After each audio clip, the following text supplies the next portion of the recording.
Okay.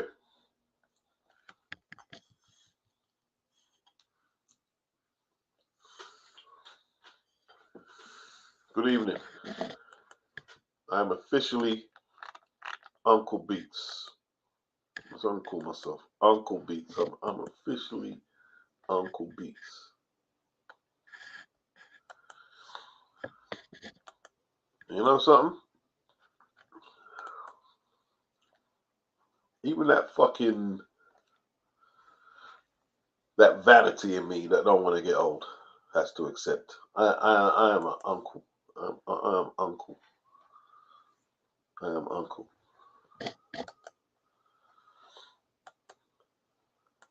If you dare call me granddad Beats, I need a clip round the foot in here.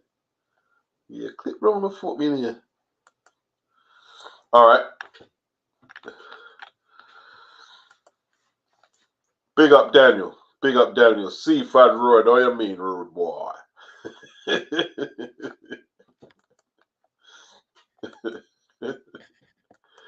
Hey,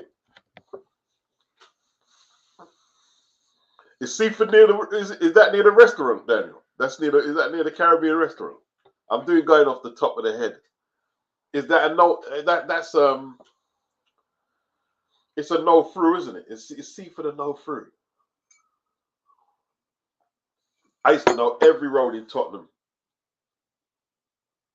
off the top of the head without no road map.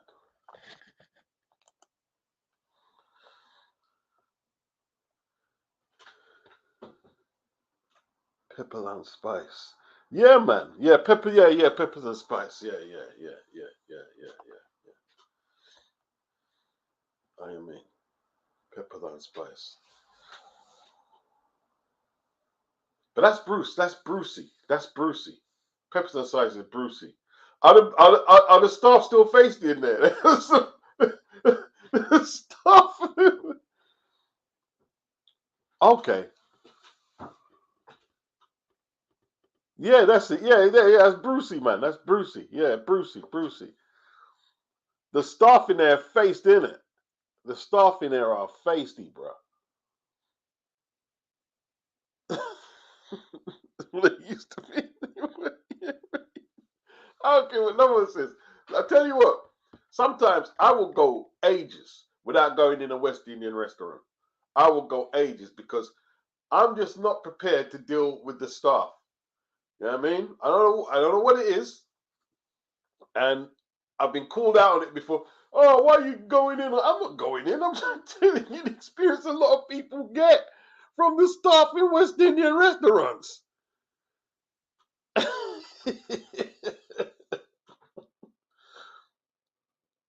Oh, the baked chicken. Hey, they do good food, bro.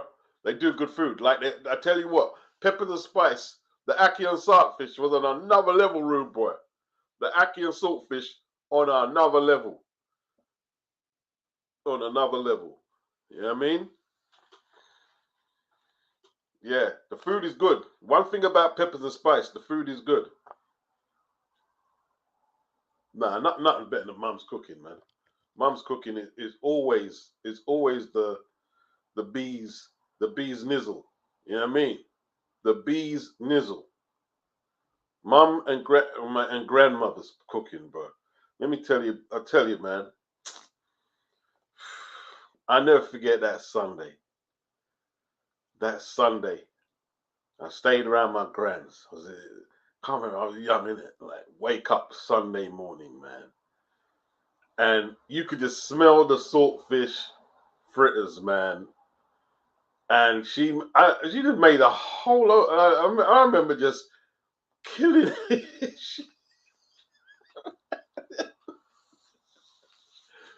Nah, bruh. Woo! Big up, Granny. Whew.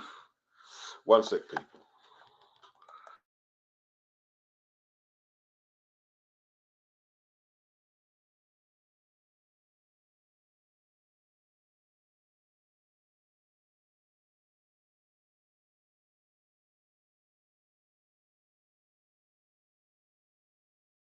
And here's the true story. You know, so I always remember that day. And on my grand's funeral, on St. Anne's, my cousin made saltfish fritters, and he made them flipping wicked, bro. He made a big tray, and I was like, wow. And then I see my cousin. I'm looking at him, and he's wondering, why am I looking at him like that? I said, you don't understand, cuz. He's not love you. I'll tell you another time. I said, you don't understand. You know what I mean? Crazy.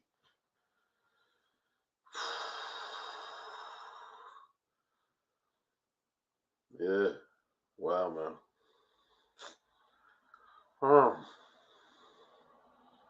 I don't know if you guys remember on the screen, yeah? Yesterday. Was it yesterday? I was speaking about alcohol and how alcohol is legal and almost respected. You know what I mean? Like, you hear people on TV, like these well-to-do people, you know what I mean, who know everything.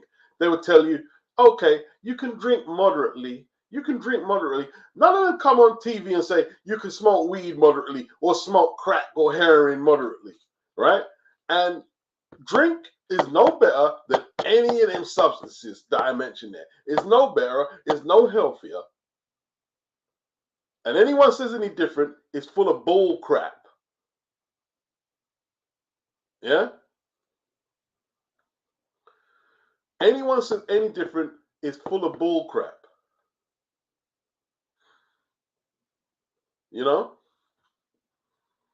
Speaking about my grand, I don't want to put her business out, R.I.P.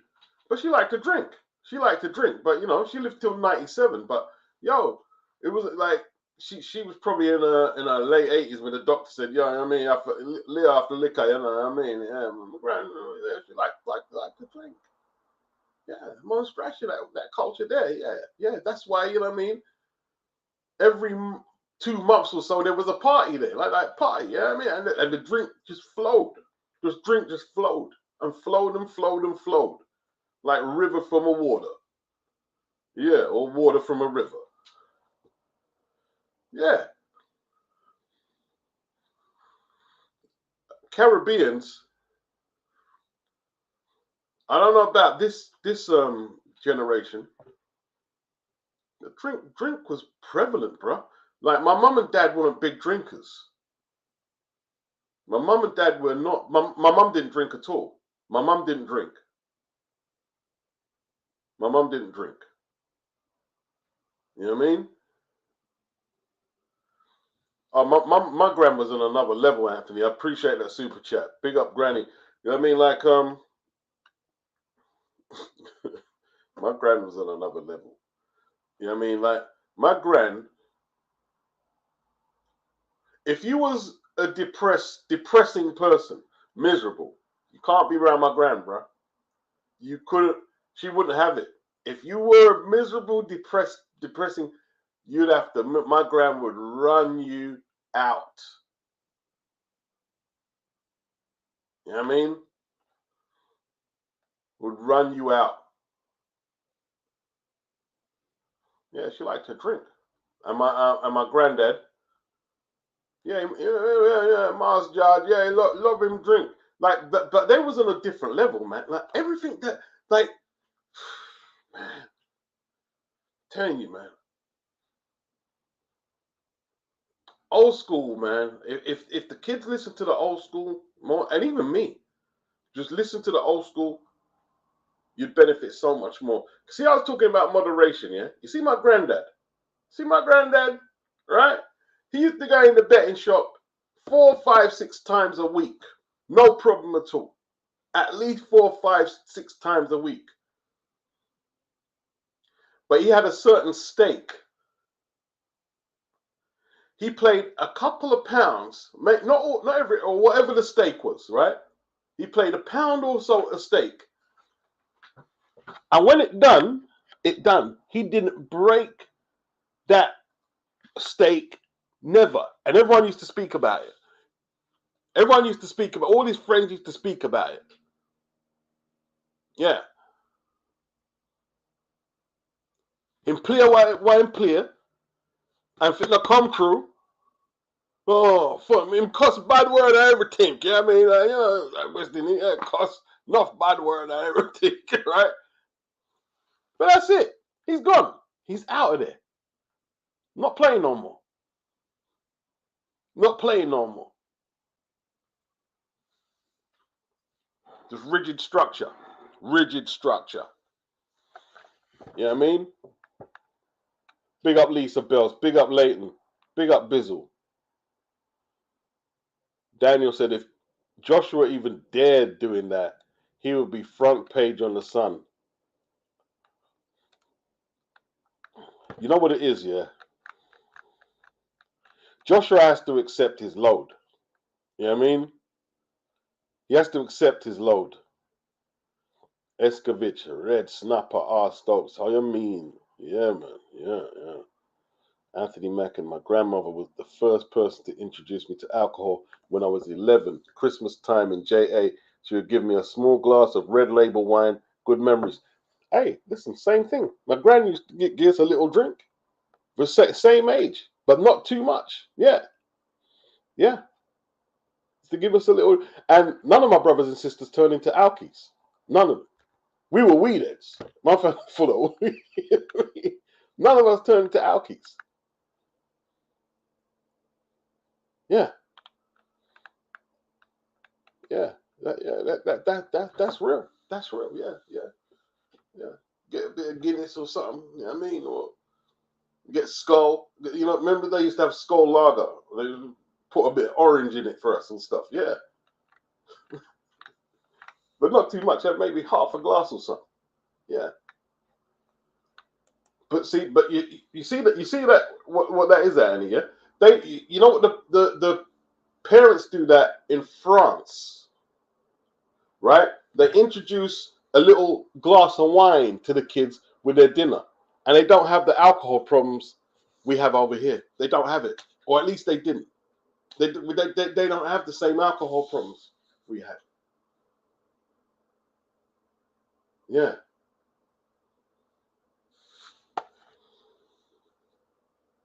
Yeah, I like a nice drink here and there, but on occasion, yeah, me too, Anthony. Yeah, on occasion, yeah, I mean, just a little, I mean, yeah, on occasion I have a nice drink, but not every bloody day. And like this country here, oh, if you drink moderately, you're fine. No. Like, so how come you black out the cabinet, right? You black out the cabinet on cigarettes, on the packaging on cigarettes, and hide it behind a cabinet. But alcohol is big bold front line like it's always been. What's the deal with that? What is the deal with that? Alcohol does a lot. Listen, all you got to do is go to the A&E or North Mid, right? Or the hospital up Archway, and you can see, right? It stretches like the police man force as well, right?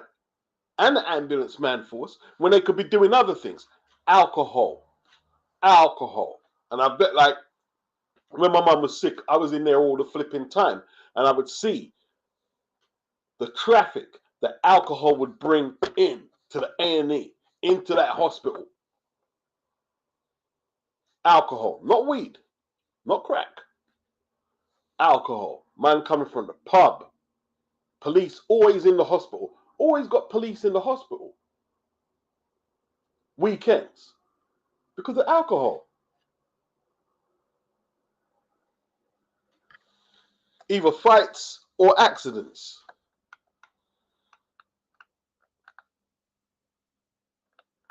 Crazy. Yeah. Crazy, man. Big up Lisa Bells. All the time, big up Lisa Bells.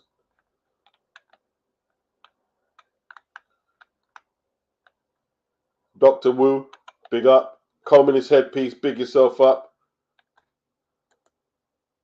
Big up Leighton Evelyn. Appreciate the super chat.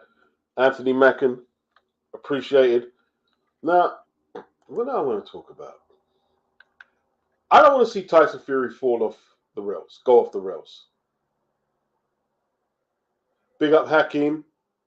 Al Somali, he says alcohol accounts for billions in NHS spending.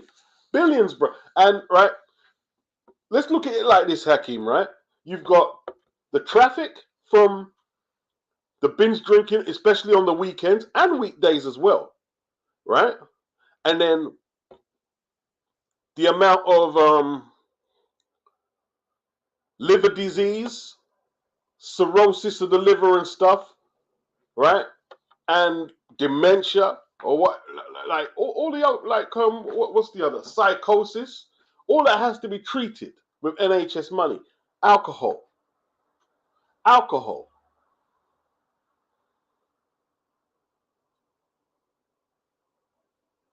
I'm telling you, bro. I'm telling you.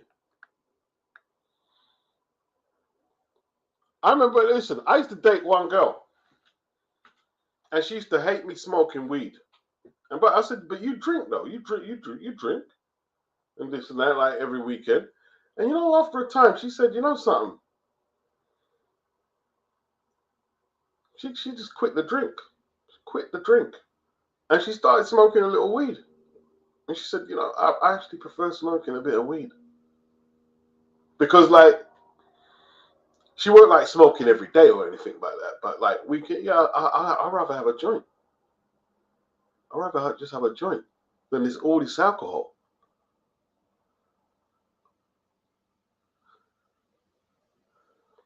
No, I don't want to see Tyson Fury go off the rails. I don't want to see Tyson Fury go off the rails. I don't want to see it. I think it would be bad. For one of our heavyweight champions, our former champions, or one of our prominent sportsmen to do that. I just don't think it would be good for the morale of the country for him to go off the rails, or his family. He's got lots of kids there and his wife there. I don't want to see him go off the rails. I want to laugh at him because he lost his stuff. Yeah, of course, because he's going on like a prick. But I don't want to see him go off the rails. I don't want to see it. I don't want to see that. What for? What, have a laugh that he loses? No, I don't. No. He loses his sanity and shit. No, I don't want to see that. I don't want to see that. I don't want to see it.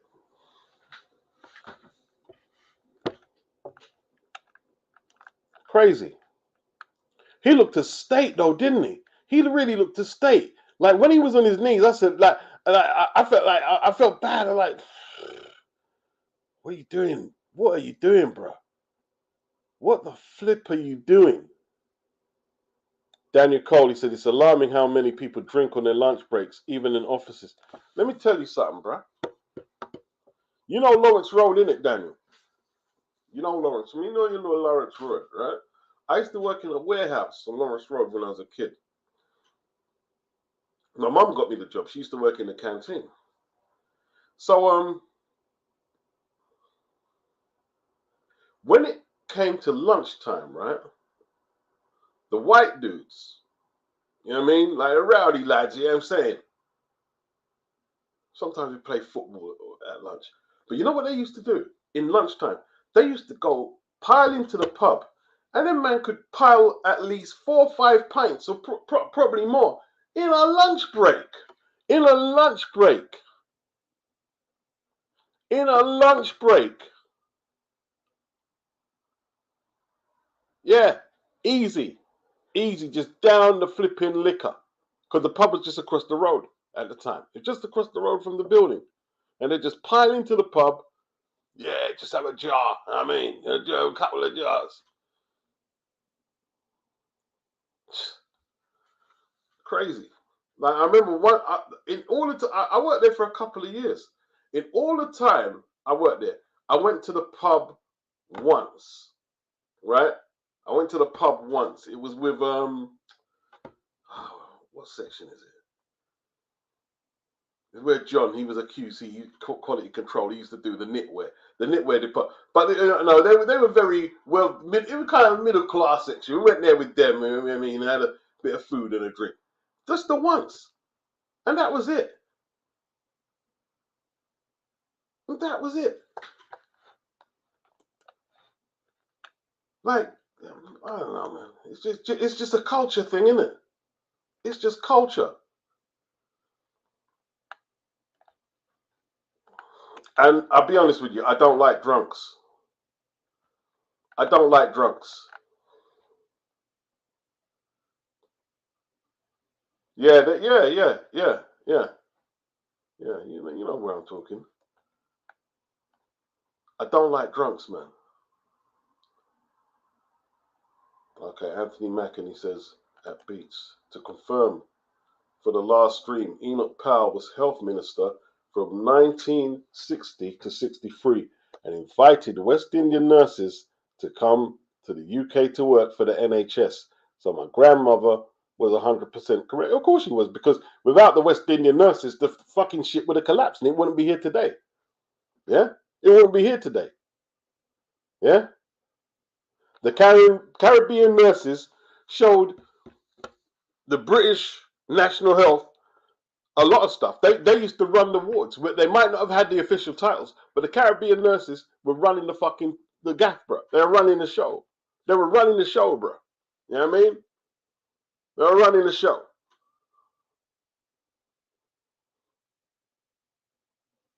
Yeah. I'm proud of that. I don't care what no one says. You know what I mean? I don't indulge in race shit, but yeah, I'm proud. Yeah, they ran the show. They ran the show.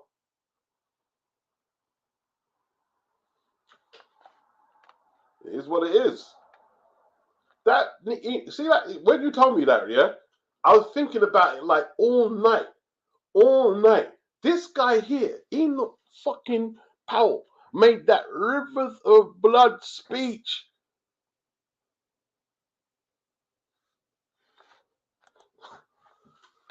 And then we find out he was a major part of the recruitment drive to bring black people over here. And the next thing, you're talking about river of blood speech. What? Listen.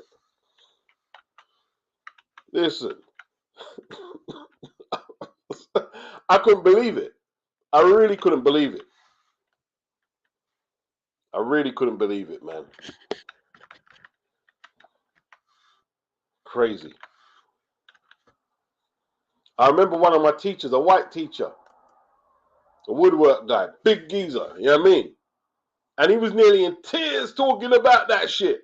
When he was talking to us about it, he was nearly in tears.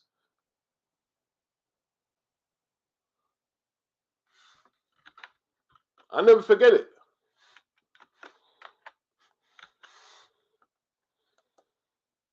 Madness.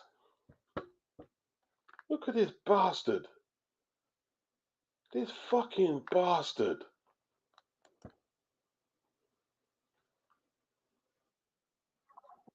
What a bastard.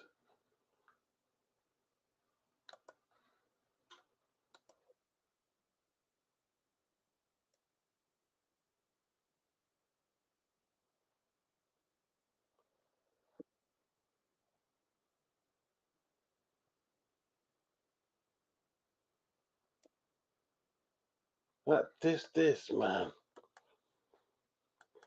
Wow. That's crazy, man. Crazy. That's some serious hatred, man. And listen, like, you ain't heard, like, you see that period there when we had the KKK? Like, there was one of the leaders of the KKK. He was like in the forefront in the Birmingham shit where they were trying to attack the blacks and Asians and get them to move out of their houses and leave. And if you heard the anger and hate in his voices when he said something about mongrel, this and that, mongrel, and they've used the soundbite a few times. They still play the soundbite in certain media and documentaries. It's just like flipping hell, man. Telling you, you see when we discuss race here, I said, nah, that ain't racism, bro. That ain't racism. That's why I say that. It's not really mean. A lot of shit What is man dealing with? It ain't racism, bro. I'm telling you, it's not racism, bro. It might be ignorant and stupid, yeah, and inconsiderate. It's not racism, bro. It's not racism. It's not racism. Trust me, it's not racism. Nasty people, bro. Nasty people. Bastard. Michael Jace, he says, Prosecco and Lembrino is okay, Beats. What that sounds like an exotic tipple you got there. Prosecco and Lambrini. What is that, a wine? Listen, I like a nice drink, man. I like a nice drink. Yeah, I like a nice drink. But my drink, I gotta have this, I gotta try and structure my shit out though. You know what I mean? You know what I'm saying? Like I can't just be getting sloshed up like that. You know what I'm saying? Like I can't do slosh drinking. Can't do that. I can't do that. You know what I mean? I might like get a good red wine. Like, but I have to get advice on what wine to get because I mean I don't know. Fuck it. I mean I ain't sophisticated enough to. So I always ask my friend, what should I get? What should I? So I get a nice red. And why I normally like is a nice red wine and some cheese and crackers with a red wine. You know what I mean? Cheese and crackers and red wine goes down well.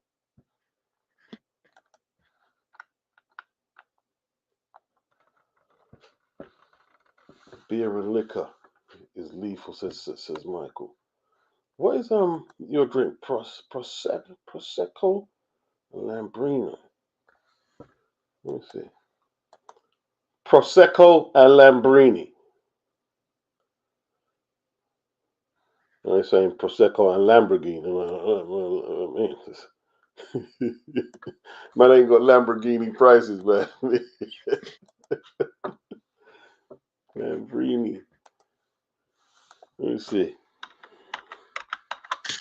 What is it? A wine? Okay, Lambrini original.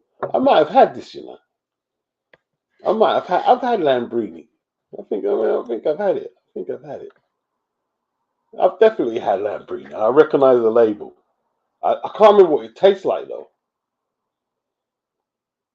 But you have prosecco. What is prosecco? Is prosecco a liquor? And this is Lambrini is a sparkling wine. It looks like, yeah. And the prosecco is all right. The Lambrini is the chaser, and prosecco is probably the liquid in it. The liquor. Listen, drinking can be pleasurable, but like they say, you got to drink in moderation. But you can't drink. Listen, you do realize, right? Most of the people don't even know that they're alcoholics. You know, a lot of people don't know they're alcoholics, right? And they're drinking, yeah. Like someone said in the thing, at dinner time, when they go home, when they go here, they're having way more units of liquor than is recommended. They don't even know they're alcoholics.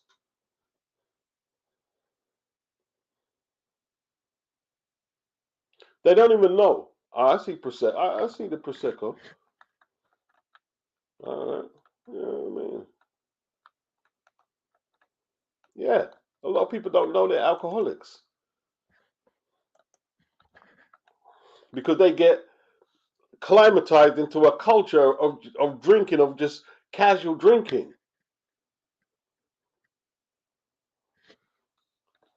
Yeah. Anthony said he got that information from the Spectator, a right-wing conservative publication. Okay. All right. Yeah. Mm-mm. Callum Denton, he says, embarrassing. Feel bad for the guy. But mutt behavior. Yeah, it wasn't nice to see, to be honest. Pete, he says, prolonged use of booze messes you up bad. Yeah, it does. It does. It does. It does. I've seen the damage it's done. You know what I mean? I've seen the damage it's done, man.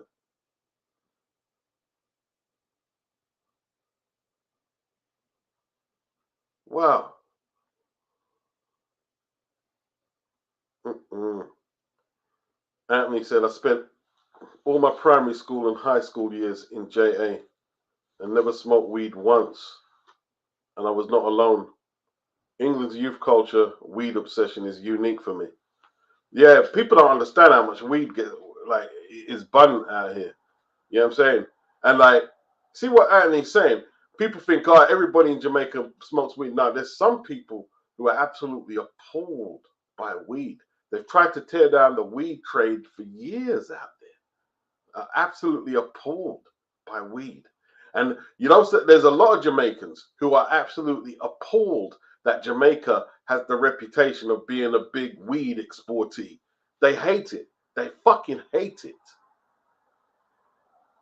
They don't like it. They don't like the image.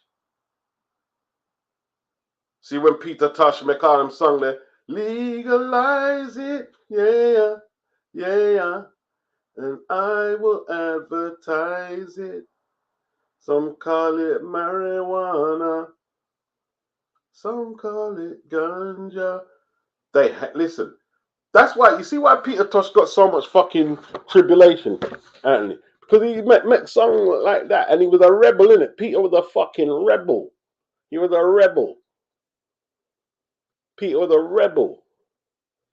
That's why he went through so much tribulation, even in death. You can't make, see, these days it's a little different because, like, everything, as time has gone on, people have slackened up on it because, like, you can't control it no more. It's like,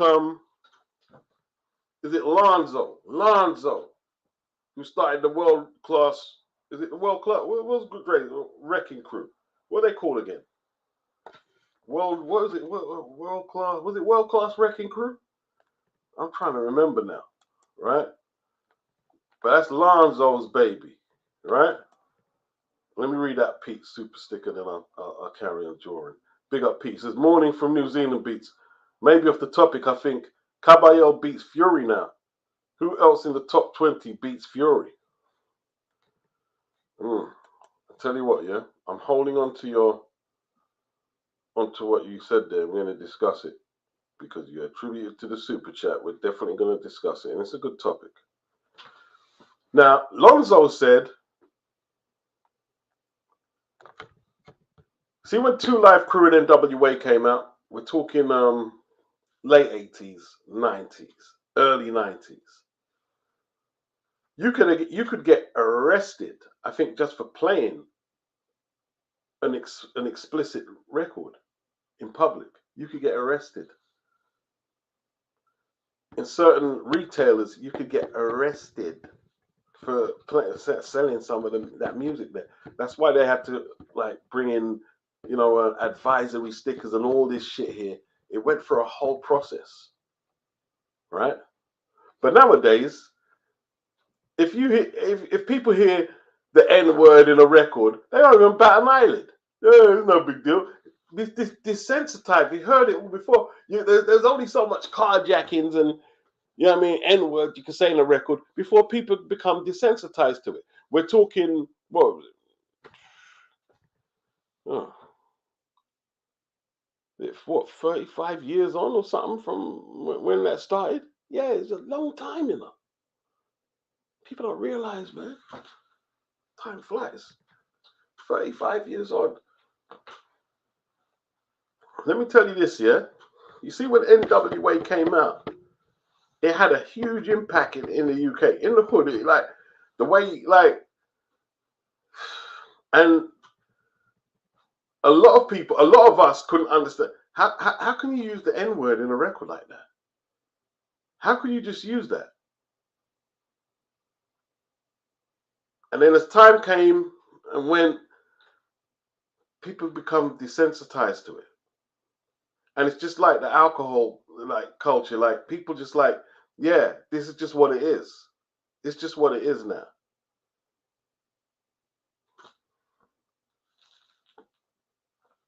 All right, let's discuss what Pete is saying. Caballero beats Fury. Caballero is dangerous.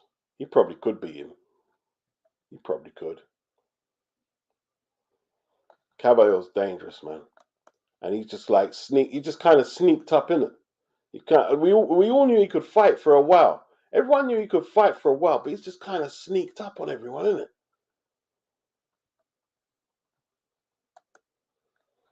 Yeah, I could see Caballo beating him. I could see him beating him. Who else could beat Fury? AJ? You're saying Ajit? What about Jared? Jared ranked number 5 by the WBC. They still got Fury as flipping champion of the WBC. You know, take him off there. Well, I'm to you.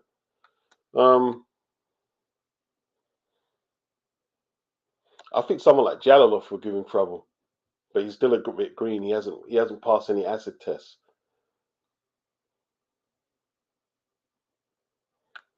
There's lots of people who can give him trouble, man. Mike Perez is still ranked. How is Mike Perez still ranked? Flipping hell. Who else could give? I mean, flipping. Otto Wallin gave him issues, man. Otto Wallin gave that geezer issues.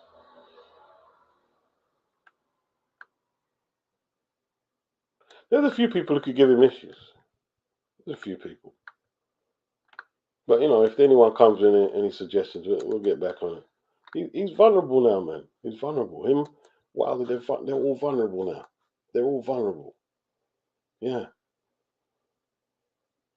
They're all vulnerable.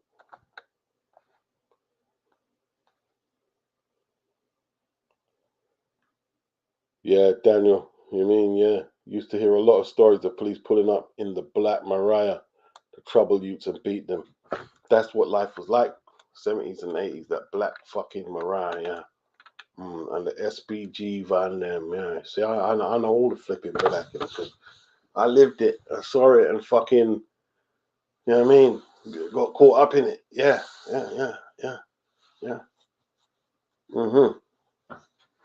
And people don't know, right? That right in 1985 in Brutal Farm. I mean, I don't do no snitching or nothing. But we used to go to the Wood Green Youth Club. We used to go up there in the evenings. And I think I ended up in Tottenham Police Station about twice that week before the riot started, at least twice. They were just stopping us and just shifting us off the road. That's what people don't understand, right? I don't know what happened, like where we were, but they were just fucking with us, bro. We couldn't breathe. Police was on us, bro. Were on us every second. They was on us. Couldn't breathe. Literally couldn't breathe. And then the last straw came with my boy's mum. I mean, I don't talk. I mean, R.I.P. I mean, like, and I tell you what, yeah, I'll never forget that evening, Sunday evening. I come from my sister's house, and when I got back to the ends, bro,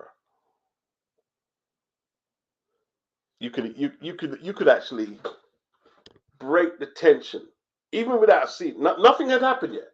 Nothing could went off yet. Nothing could went off, but you could just feel that tension, bro. And I don't know if I'm saying that in hindsight of what happened, but all I remember, there was a lot of tension, bro. It was like a powder keg, and then it went off, and then it went off, and then it went off. I'll never forget that evening, man. Never forget it.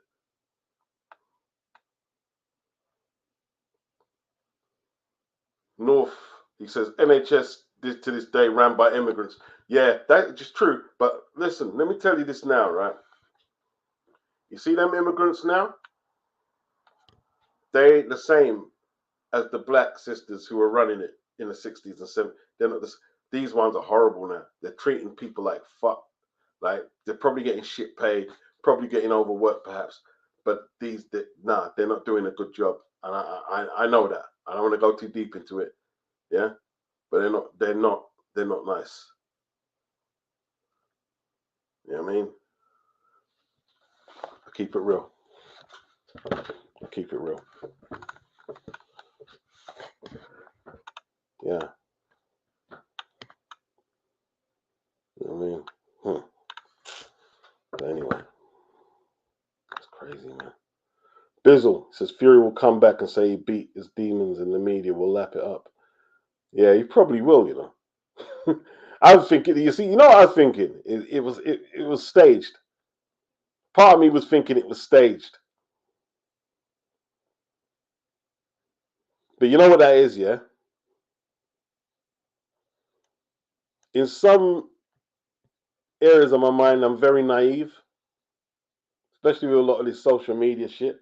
But now I'm like, everything that comes up, I'm questioning it. Yeah, I bet that's staged. Yeah, that's staged. Yeah, I mean, it's fugazi. It's fugazi, dog. Shit ain't real. So that's why I'm like now. I don't trust nothing. I don't trust anything.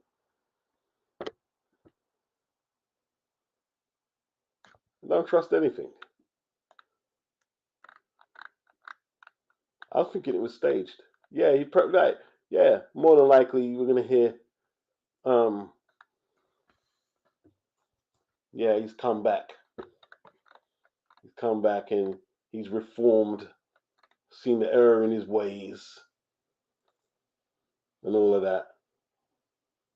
Callum Denton said, I can't stand drunks and drug users. I don't like drunks. I don't like drunks at all. I remember listen, I shouldn't even, I mean, I see one woman, yeah. So I went to see her and she was going out. So I stayed in her house while she was out. So I'm watching sports and shit and just chilling. And she came back drunk.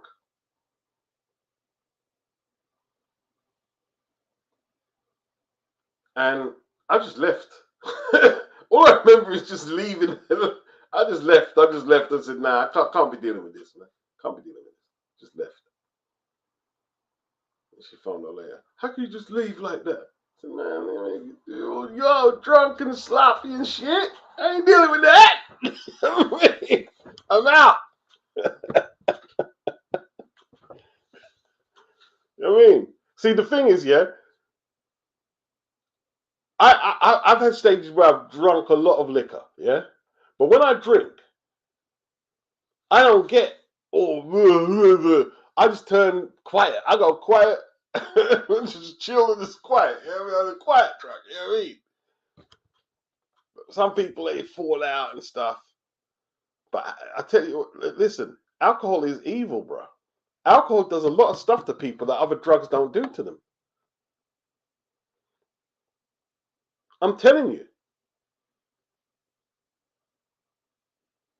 Big up Case K. Big up Case. Big up Ron A. He says Fury is a big guy. He must need to drink a whole lot to end up like that. That's what True Geordie was saying, because True Geordie's a big dude. He says, yeah, he knows that big dudes like himself, they have to drink a whole lot before they get as tipsy or as sloshed as that. Yeah. A whole lot, man.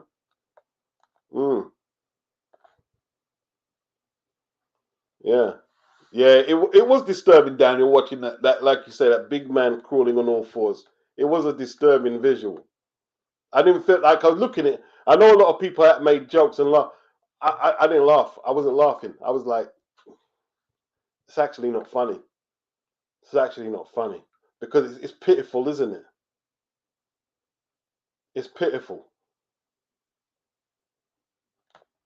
It's absolutely pitiful. Callum Denton, he's got AJ. AJ for one. Yeah, AJ will catch him. AJ will catch him. Fury might mess him about for a few rounds, but AJ's gonna catch. He's definitely gonna catch him.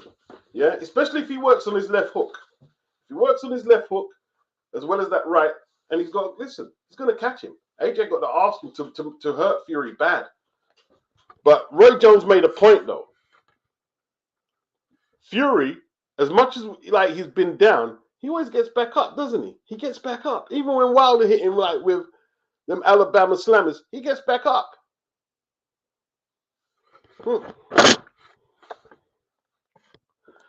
Although, in all truth, Usyk was robbed of the stoppage, wasn't he? He was robbed. Case says Tyson mentally couldn't handle the loss. Yeah, we was all wondering what he would react when he lost. We all wondered. We all wondered. And I mean, I didn't see AJ falling out about in the pub and stuff like that. Yeah, he had his little tantrum. He cried. But we didn't see none of that. Losing is hard, though. I think losing in boxing is flipping difficult, isn't it? It's difficult. It's difficult. It's difficult, man. Losing in boxing, like, especially in a big, like, career-defining fight, it's just like, who remembers when James Butler fought Richard Grant, the Jamaican? What's his name? The Harlem Butcher. He killed Max Kellerman's brother. Who remembers that? I think Teddy Atlas was doing commentary. And Richard Grant, he was a journeyman. He was kind of a journeyman. And he appointed Butler. And Butler, you know, was a fringe contender. And when it was all over and Richard got the decision, he went to say, yo, peace to Butler. And Butler kind of looked at him with this demented kind of grin. And then he just came over the top with that right hand. And he knocked Richard out. That was savage. That was one of the most savage things I've seen, man. See that Butler guy? Butler is one of the most evil human beings that God ever created. Sorry to say that, my good Lord. But James Butler is just like a merciless, evil person. Killed Max Kellerman's brother. Kellerman gave him a roof over his head and he killed him. James Butler. You see this? This is what I don't like about people like Tank and Adrian Broner, right? They're not going to go up to James Butler. They're not going to go up to James Toney, right? They're not going to go up to Roy Williams and say, yeah, I'm going to shoot you. Yeah, They're not going to do that to them guys. They're not going to do it to the real horrible fucking, you know what I mean? About it. They're not going to do that to them. You pick on Blair Cobbs and shit, bro. You know what I mean? You pick on Blair Cobbs. Hello, Blair's dad. Blair's dad was on some, like, did you hear the story about Blair Cobbs' dad? The man left behind 24 million worth of cocaine when he took Blair and his sister to Mexico when he was on the run. He was on the run, yeah, all jail breakouts and everything. Yeah, Blair Cobbs' dad, but you don't hear Blair. Yeah, my dad. You know what I mean? Like, he don't do that. Yeah.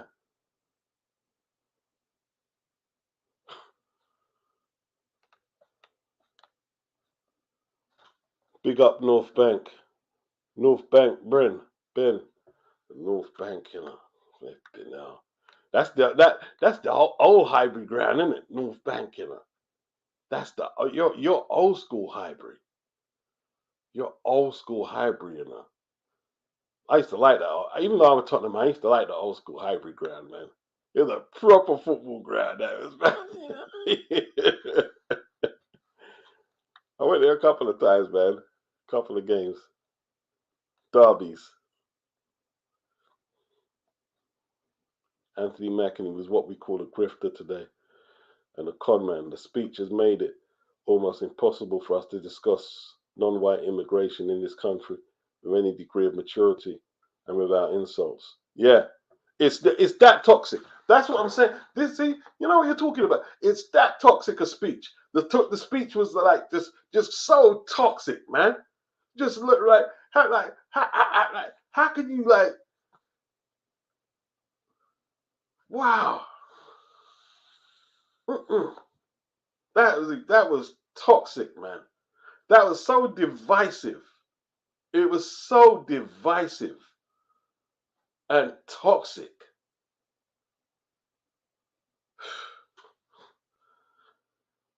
Wow. Okay, Anthony saw some footage from Birmingham, and a West Indian family's house was attacked, and a burning cross left outside of their house. It was a nasty time. Hey, listen, the KKK, they don't talk about the Britain's KKK movement. They don't talk about it. Oh, but they were here. They were there. They had it. Yeah, yeah. Oh, yeah. Oh, yeah. Yeah, they did. They did. They did.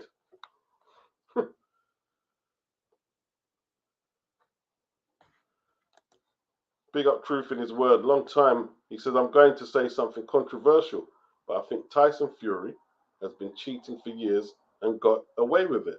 You know something? I was thinking about him today, you know, about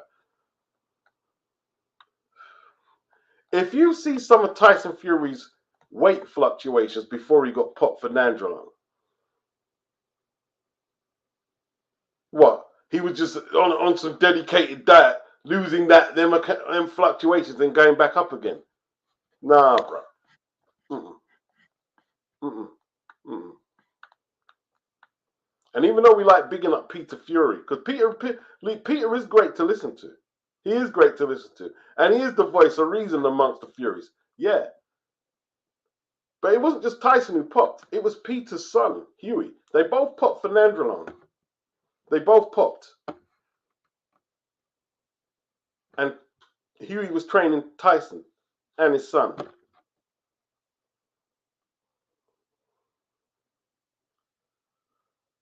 Callum Denton. Big up Callum. Big up Pete. Yeah, I know Lambrini is that big. You can get the big bottles, isn't it? You can get the big bottle of Lambrini. It's good value. It is very good value. Like, say if you got a party or a barbecue, you get a couple of Lambrinis. You know what I'm saying? That will keep it flowing for a little while. You get me? You know what I'm saying? It will help stretch out. You know what I mean? Stretch out the liquor distribution. You know what I mean? Case K. I've seen people ruin their lives behind drinking. Yeah, yeah. I tell you what, man. You see drink culture in the UK. I tell you, man. Mm-mm. See them ciders. They sell them ciders really cheap. And they're just alcohol for alkies in the off licenses. They sell them dirt cheap. Dirt cheap. Just crazy, man. And the alkies are just like mad, mad, mad, mad, mad, mad, mad, mad. I tell you what, man. See, when I was a kid, I always tell myself, yeah, I was a sensible kid. I was, but I done some really fucking stupid shit when I was a kid. But you do, innit? Well, not all people. I remember one time, yeah, it was Friday, so everyone finished work, finished doing what they're doing, and this is the 80s, and there was a drought. There was no weed in Broadwater Farm at all, none. So who was the brain box out of our mob who had the idea? Because like we had a sound system, we were playing the next day. So I know his name. I ain't saying he had this fucking idea to get a bottle. Was it rum? I think it was rum and Tennant's lager. I don't know if you guys have drunk Tennant's, man. I don't know if you guys are drunk tenants. They're saying it's 4%. No, tenants is more than 4%. What are you talking about? Well, yeah, it's 7.5. Yeah, yeah. Tenants is 7.5. Right? So I don't know where his alcohol ass get this idea. He must have got it from someone. So we get a certain amount of cans of tenants and straws. So the idea is you drink a certain amount of the drink, right? So, and then you leave some behind. And then now you're pouring this rum in it. Pours the rum in the thing. I said, well, what is this? So man's wiring up the sound and they're playing the selection they're going to play tomorrow. So everyone's drinking it and me like a fool. I said, boy, I don't trust that. I don't know what drink that is. And they say you got to drink the idea. You got to drink it through the straw for maximum. Get your head fucked up. So I join in doing this thing like an idiot. Listen, man.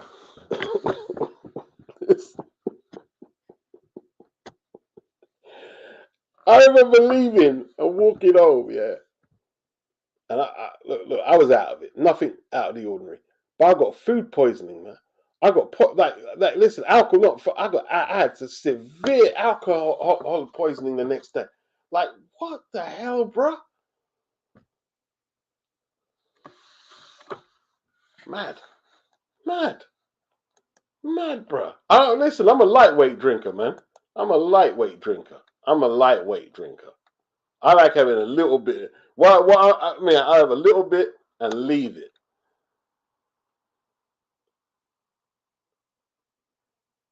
Social joints, too much booze, not good for kidneys and mental state. Nah, definitely not. Case, as drinking ruins fighters. Example, Oscar De La Hoya. Is that drink or coke though?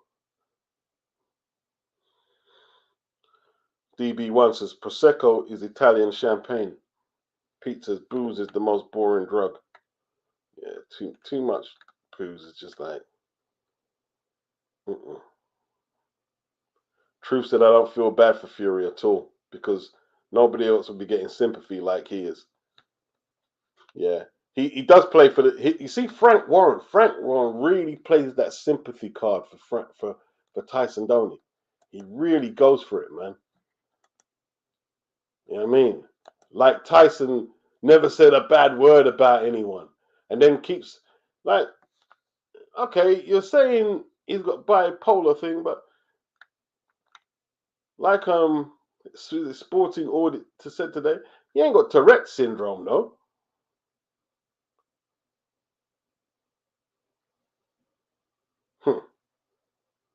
Yeah, just like someone's saying here, man. Jarrett Anderson needs to readjust after the bout against Mary. He does. He does need to readjust.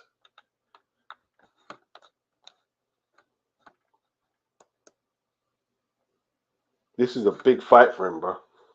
This is a big fight. I'm not going to say the state of American boxing, heavyweight boxing, is going to collapse if he fails, but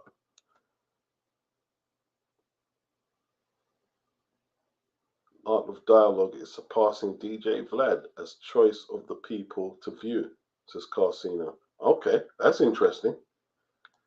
That's interesting. I'm not a fan of Vlad, but at the same time, I don't get into all this. Oh, he works for the feds. He's setting people up. People are choosing to go on there, aren't they?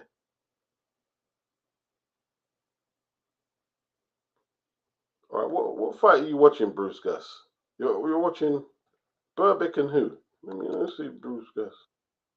Who's he watching? But it's Trevor Burbick and Greg Page.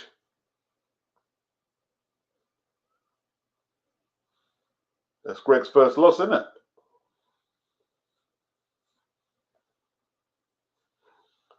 Greg Page looks in shape, boy. Young Greg Page. Damn. That's Tim. Tim and Bruce Gass. Big up Tim and Bruce Gass. Big up Tim. That's what they're watching. Big up Tim. Of course, Tim fought. Did he fight Greg Page? Yeah, he did fight Greg Page. Yeah, he beat Greg Page. I think he lost against him as well. They had a couple of fights, didn't they? Yeah. Yeah, world-class wrecking crew. Yeah. Lonzo was saying, man, like, you couldn't get away with just, like, pumping records with N-words and, you know, explicitly sexual content. You couldn't get away with that like that. It wasn't accepted. Yeah. Yeah, you couldn't just, like, play a lot of like the Two Live Crew material because a lot of it got took off the shelf. They took shit off the shelf back then, man. It was a different time. The morality compass didn't allow certain things, bro. It didn't allow certain things. Even weed, even weed, even weed. And I'm talking about like America more because we don't have like the weed dispensaries like you have over there, right? But you go to America, there's people in jail for just smoking weed. Yeah. And now you go to certain states, you can just flip in, buy weed and shit.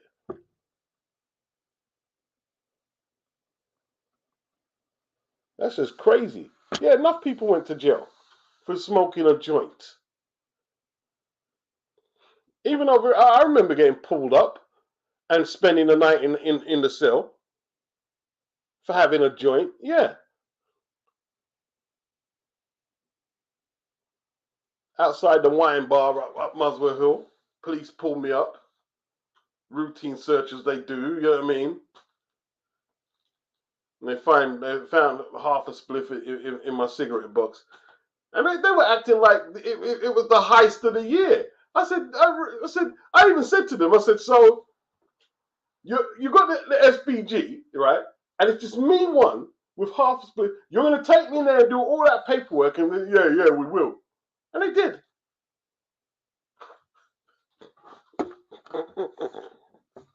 Crazy,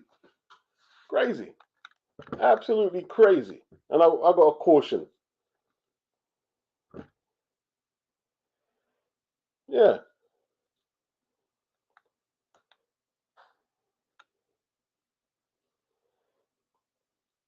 Anthony Mackie remembers how controversial Snoop Doggy Style album was at the time.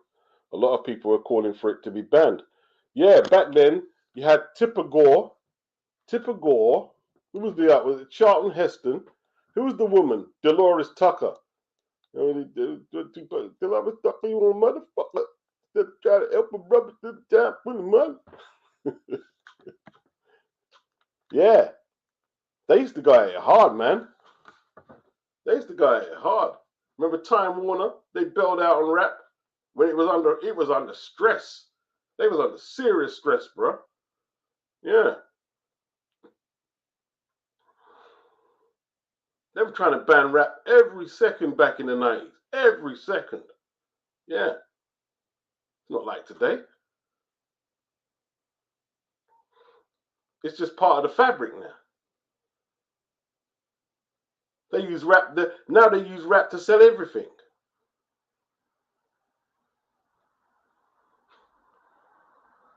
I see this middle-aged white woman with Boozy singing all his lyrics. She's singing all of Boozy's lyrics. Like, yeah, I mean, you heard Boozy, I heard too. She's singing. She was just spitting all of Boozy's lyrics. Boozy was like, yeah, okay. If you're buying a record, it's all good. Case K says facts beats out here in America. You have Latino and Asians using the N word. It's crazy. Yeah, it's nothing now. It's not the N word is just like it's nothing. It's nothing.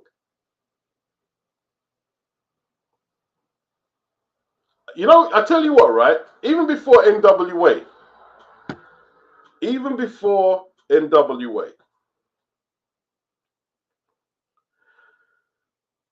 I don't know. I can't remember what Hector Camacho fight it was, but he was speaking to Larry Merchant, and he called out all them N words. You know what I mean? He went and he said, "Oh, I'll take over Pernell Whitaker. This one, Larry Holmes. You know what I mean? Larry Holmes a heavyweight, and Hector was a lightweight. You know what I mean? Hector was on that shit. You know what I mean? It was just crazy. And when Hector said the N word, it caused a big controversy, bro, on air. Because that's what, if that was now, people say, "Oh, you fucking, what you say that for?" And it would have been forgotten by the next news story in a couple of hours if he had said that today. But back then, yeah, this was a big deal when he said, especially like in the UK, people, "Oh, I can't believe he said that. He said that." I mean, yeah. It was crazy, crazy. Yeah, yeah.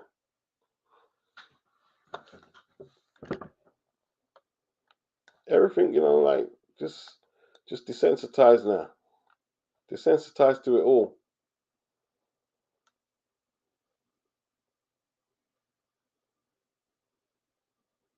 First 100 let a rhyme flow. Says Sweeney, Flying Squad. What's the Flying Squad? What are you referring to?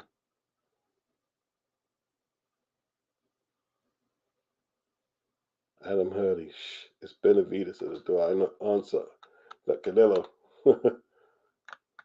Yes, Snoop's album was controversial. Yeah, it was. It was. Rap was controversial back then. And they were deliberately trying to make it controversial because it would get more sales. And they knew by putting them advisory stickers on the cover, it would just get more sales. Yeah.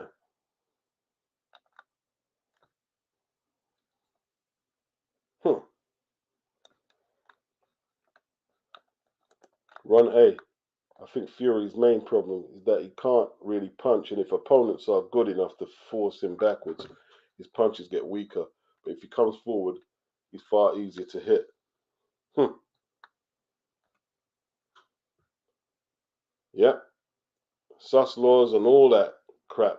Yeah, all of that, Anthony. Yeah. Ah, Dr. Woodok, see, he knows, Mrs. CJ. Yeah. R.I.P. Yeah.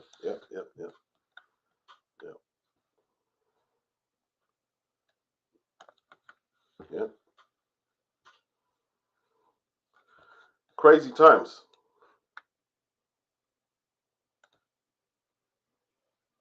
Crazy times. Sus laws. Adam Hurley, you want to see a real fight? Watch Parker versus Zhilei Zhang. That is a serious fight. Joseph Parker's tough, isn't it? Joseph Parker is a very tough geezer.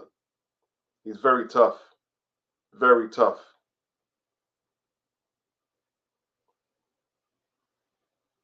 Joseph Parker is tough. He's for all the big punches. AJ didn't really catch him as clean as Zhang did, but Zhang caught him with some serious lever, and he got up and won the fight, man. And won the fight.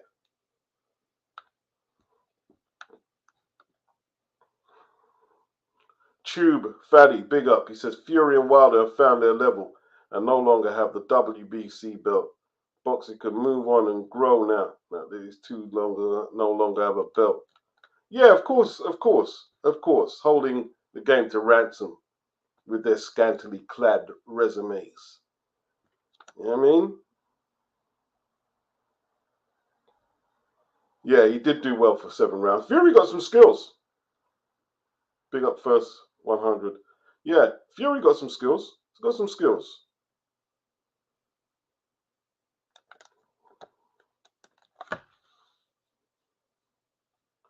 Joseph Parker smokes Usek. He's better than he's ever been.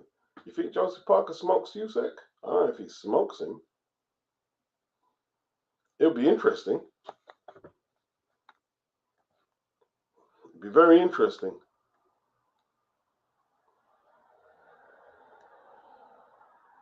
Ron A. Drunk girls are surprisingly heavy.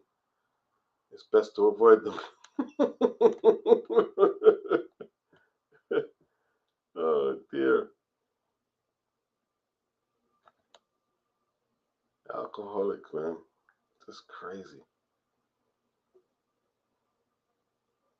And like in the UK, for those who are not familiar, in the 90s, you had what do they call them? What do they call it? Is it geezer birds or ladette culture?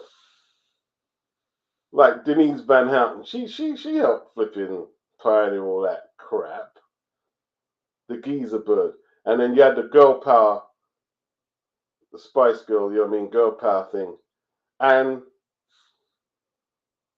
a lot changed because a lot of women were going out and getting sloshed and being very promiscuous, very sexually aggressive. That was the culture. Mid 90s. Mid 90s. Yeah. And that was an actual thing. That was an actual phenomenon that was happening in the UK.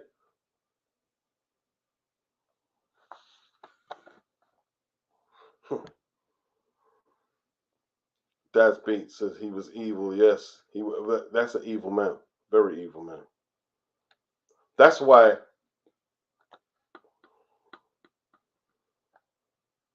the conservatives always find it hard to get the vote amongst immigrants.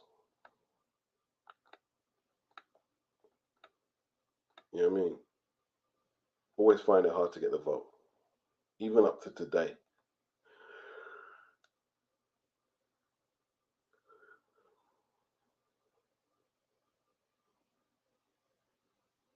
Das Beat says that's a man's drink beats. Mixed rum with tenants. Nah, listen. The tenants by itself is strong because it's 7.5, man. Like we got strong beer. Like the beer in America, a weak compared. Like unless you're drinking the 40. I've never drunk a 40 though.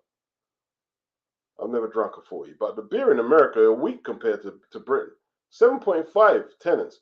What is special brew? Special brew is before tenants. Right? Let me tell you what the strong beers were. Like before, listen, I don't know if you got Gold Label. You got Gold Label out here. Gold Label, flipping strong. My dad used to have an off license. Gold Label, strong, bruh. What is Special Brew? Special Brew strong.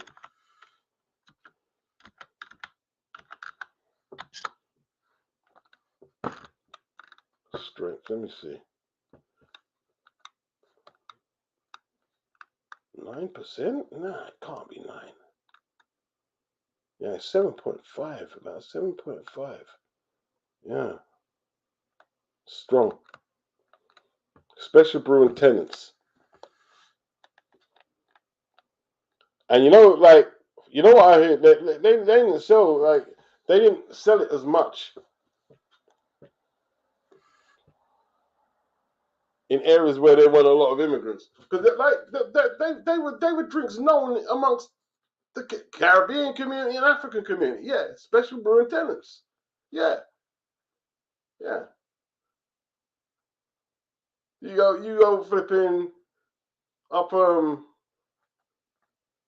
Halsden, Tottenham. It's not when I drink. I mean, tenants and Special Brew. Gold Label though. A lot of people don't talk about Gold Label was very strong. It was kind of a little similar to Special Brew. It was as strong as anything, man. Big up Selector Blazing.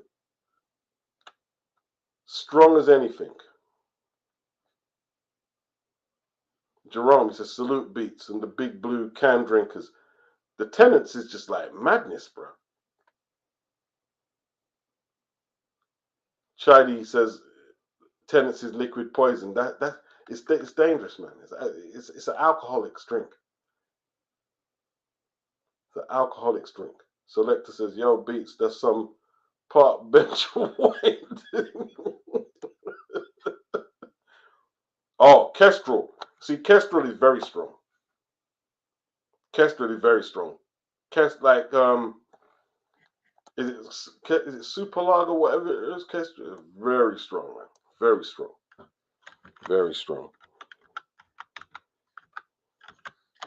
Crazy drinks. What is Kestrel?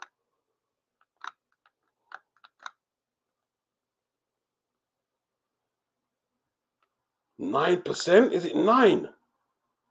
Flip me now, mate. Is that the strongest lager? No.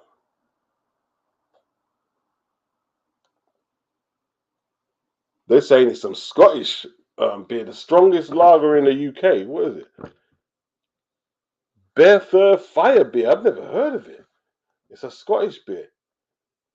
Nah, it can't be 75%. What are you talking about? 75%. Yeah, Kestrel is 9%. Kestrel Super is 9%. You only drink them kind of beers when like you want to forget shit. Yeah? You want to forget shit. You want to blot out parts of your life when you drink that. You're not drinking for pleasure. You want to blot shit out when you drink that. 9%.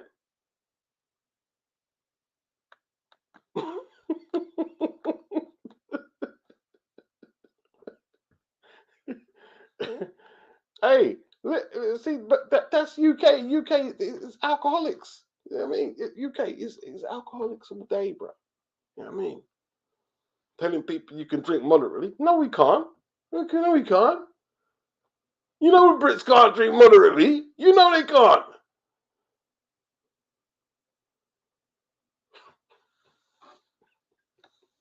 Lie. That and gambling. Telling people, they've got all these safeguards on gambling. Oh, you know what I mean? I don't know. They got all these things. Do you need to phone someone or take a time out or I don't know. That's not the purpose of gambling. The purpose of gambling is 50 Cent's album, Get Rich or Get Broke Trying. Yeah? The last thing a gambler wants to hear when he's losing is someone telling them they should gamble moderately. Yeah? Because they're always chasing the dragon. The last thing a gambler wants to hear when they're losing. I tell you what, right? You go betting shop. You go betting shop with somebody and they're losing their money. You tell them, oh, don't you think you should stop now? They're going to look at you like, dude, do you want to die? Don't say the stupid shit to me. They don't hear that. They don't want to hear it. They don't want to hear that.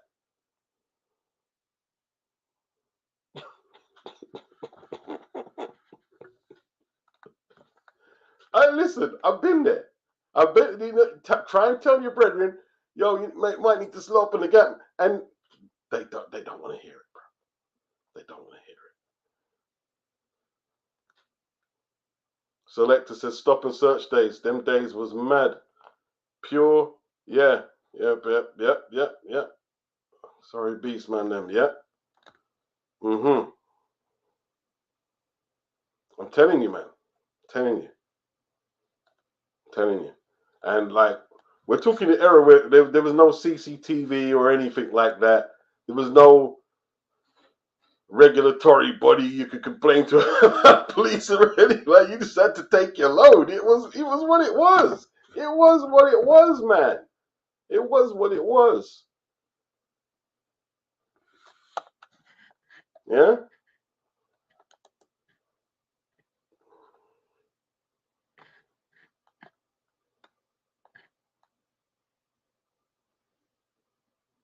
Dolores Tucker was absolutely right. Rap is a toilet today. Dolores C. Tucker. Wow. She wasn't having it. She was just deeming everything like just misogynistic, anti-women, and she wasn't having it. She rallied hard, bro. She rallied hard against rap. You know what I mean?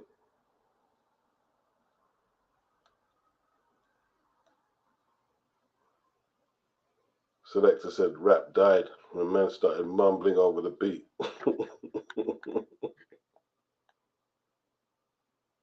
Yeah, Hector Camacho. All you N-words can get it. Yeah. All you N-words can get it. It caused a big controversy. Big controversy. It's online. It's on YouTube. It's on YouTube.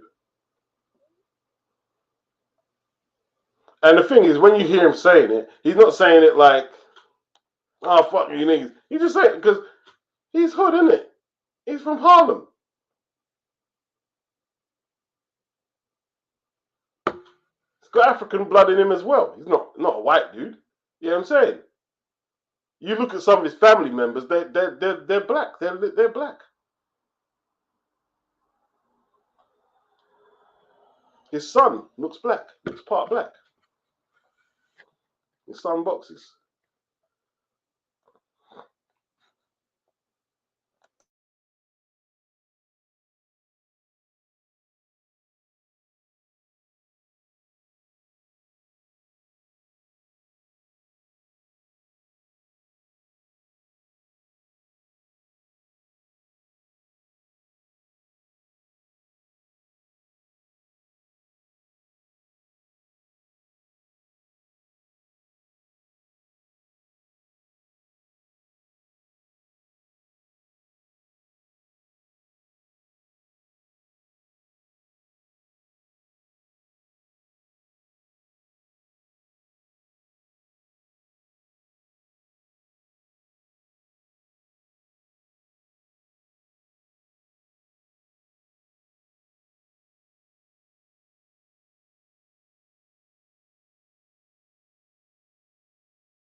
What am I doing?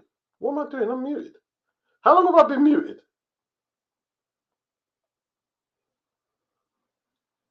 I've been muted a long time.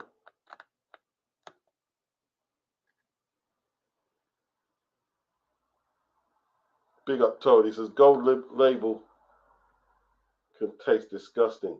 Yeah, it's not a very pleasant drink. How long was I muted, man? Sorry about it, people.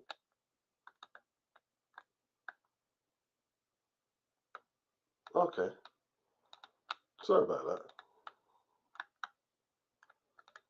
Big up Toad. Yeah, gold label. Yeah. Yeah, when you're drinking crack, Tony, liquid crack tenants, it's to block things out. It's to block things out. It's not to get a buzz. It's to, like, you know what I mean? That's when people don't want to deal with what they got to deal with when they're taking that. You know what I mean? Yeah, it's a small can, a small gold can, Selector. Yeah, a small gold can, gold label.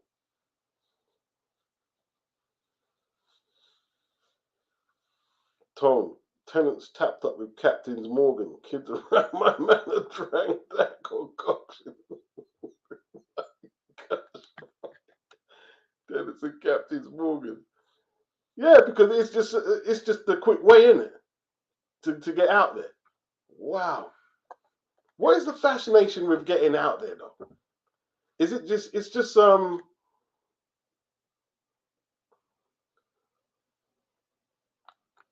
escapism, isn't it?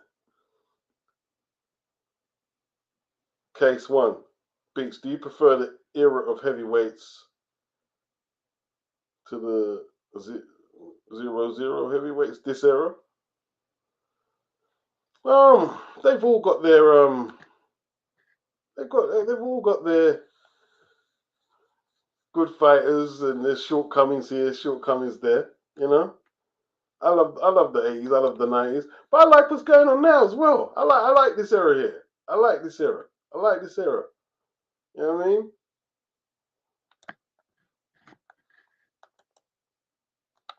Anthony Macken, the West Indian pubs in Handsworth, Birmingham. All you can see outside is a man with a can of special brew and tenants.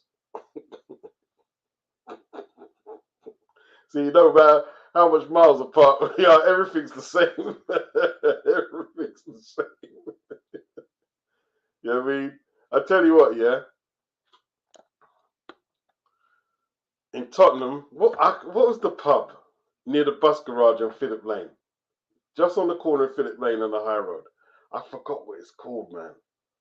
It was a predominantly it was a black pub. I forgot what it's called. They've got a pizza, a Domino's pizza there now. But let me tell you this now, man. The Swan. I think it was the Swan. It was the Swan pub. And let me tell you this. Like, I was too young to go in there. But a lot of stuff used to happen in there. A lot of stuff. And you see a lot of black men, like big black men as well, like, you know, my age and maybe a bit younger or whatnot. And white women in that. And I'm not no hotties, these trollops. They just been keeping it real, man. Like, I remember this one. There was prostitution. There was prostitution going on there. And yeah. Crazy. I'm telling you, man. People don't realize, back in the days, 90s and 80s, like from East London, come up to where we are there. Hookers. Just pure hookers. Like, what's the road from Seven Sisters going into Stamford Hill? What bus goes through there again? Is it 253 or whatever? I'll tell you something, bro. That road used to be full of hookers. Full. Just hookers. And then you go up from the 253 and go right into Stoughton Newton. Lots of hookers.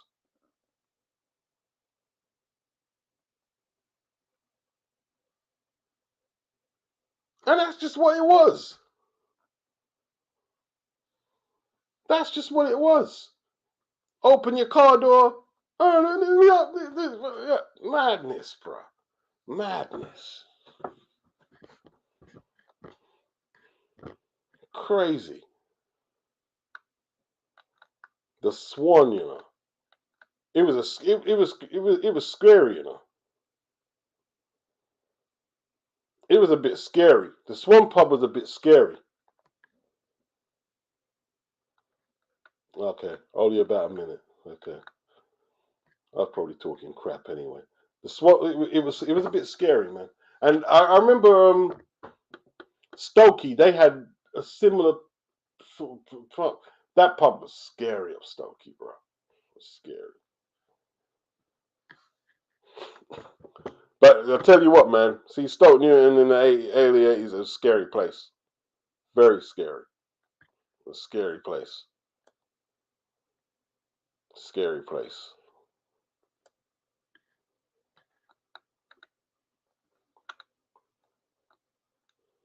But from what I hear, yeah,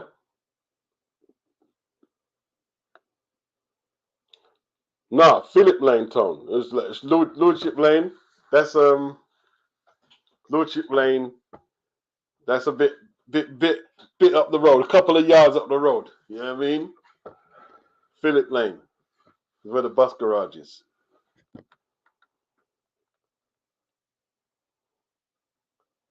Jerome Benjamin says Stamford Hill was that road. Yeah, yeah, yeah. Okay, yeah, yeah, yeah, yeah, yeah, yeah. Just crazy. Yeah, trollops, bro. Yeah, trollops. That's what they were. Like, heavy makeup and just short skirts and yeah, yeah, yeah, yeah, yeah. The ones who rejected their culture and just rebelled. Them women. It was them. Yeah, yeah. Like flipping out. And they were some hardened women as well. Had to be.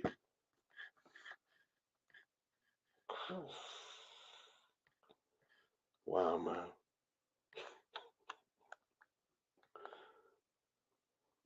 No, trollops. Mohammed, trollops is what they call them in the UK. Women like that, they call them trollops. That's the only word I can think to describe it. To describe them. Wow. Tom said drinking was a sort of rites of passage amongst kids when I grew up. A real drinking culture from young. Quite a few never stood a chance in life once they started. Yeah, yeah. It's a road to destruction for so many people, the alcohol, basically. We had there were so many kids from our school that just destroyed on alcohol. Just on alcohol. You just see them with a can all the time and just what I mean, and nothing else going on. Just madness, man. Madness. But the traveling community, they do drink. They do drink. Like even just where I used to live, they kind of had their pub. It was their pub, but it was more an Irish pub. But a lot of the travellers used to go in there and get very bladdered. You know what I mean? It's kind of part of the culture. I'm not trying to say, oh yeah, they're, because everyone, you know what I mean, has their corners of they have their corners of subculture behavior. Tube Fatty says St. Anne's Road serving the Orthodox J trade. What's that? St. Anne's Road, Orthodox J trade. Toxteth, Liverpool. Yeah, you see, that's where another of the I won't call it the R word, the insurrection. Yeah, Toxteth. Toxteth. Like the four main insurrections in the 80s: Broadwater Farm, Brixton, Moss Side, Toxteth. Toxteth. Yeah. And Handsworth. And Handsworth. And Handsworth. Birmingham. And Handsworth. Can't forget Handsworth. That's crazy times, man. There was just so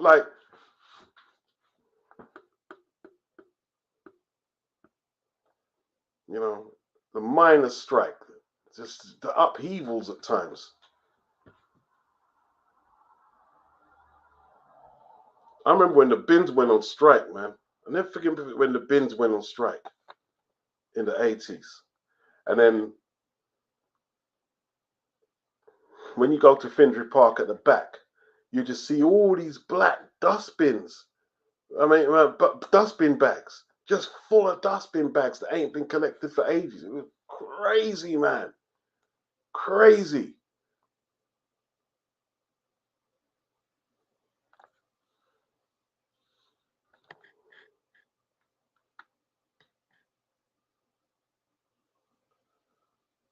First 100. He says, remember when rap was just a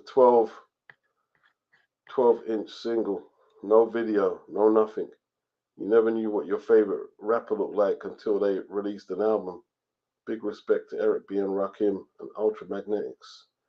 Ultramagnetics. I used to love Ultramagnetics, man. I used to love Ultramagnetics. You know why? Because they just didn't care, innit? They just didn't care. Like when they made Ego Tripping, they got some science textbooks and stuff, and they were just like the bars were sick. Like maybe I'll go read out some of the Ego Tripping rhymes.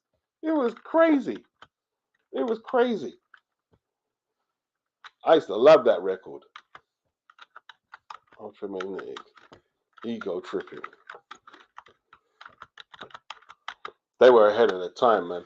Like said G said, when they started sampling, they broke all the rules. Oh, you can't sample where someone is singing or where they. No, okay. You'll see why I can't do it. I can. Nah, they just rule breakers. Hip hop is for the rule breakers. You got to break the rules when you're creating that product. If you don't break rules, then the music will stagnate properly.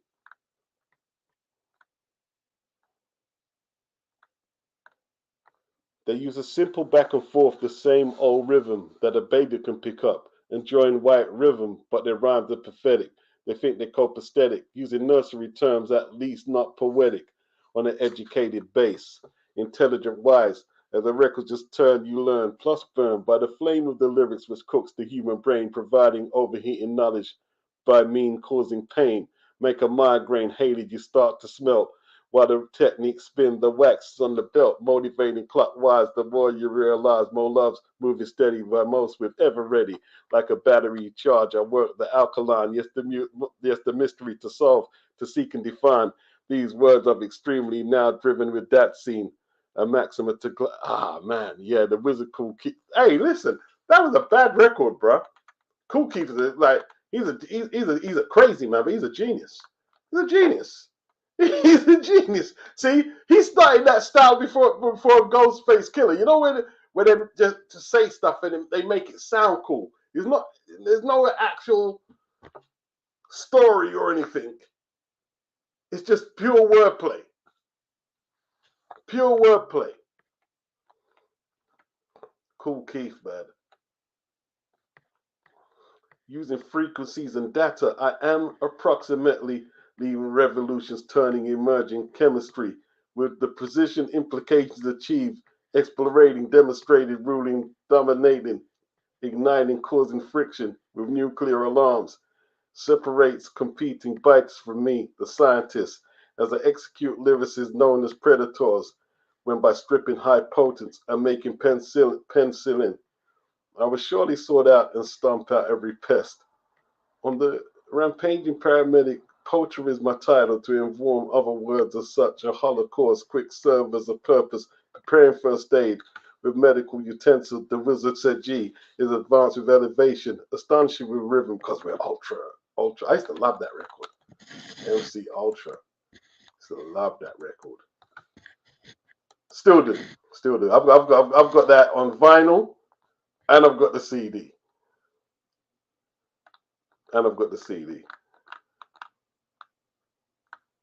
Thatcher's Britain. Yeah. Thatcher's Britain. We had the yuppies. Remember the yuppies? The yuppies. It was the yuppies bought the Filofaxes. But hey, listen, it's like it's very novel. It's great to go back over. The yuppies are the Filofaxes and the big brick phones. Remember the big brick phones? The phones were like if that phone lick you in your head. Yeah, stole the milk. Mrs. Thatcher stole. See, in junior school in the UK, we used to get milk in the morning. Say about 10 o'clock in the morning, second lesson or whatever, we'd get milk. Little small bottles of milk, or sometimes they get the little small cartons. And Thatcher took it out of the school. She took it out. I tell you what, man. Who was in government around? No, it's the Tories. What am I flipping talking? It's the Tories all through the 80s. Yeah. Let me tell you what they did, man.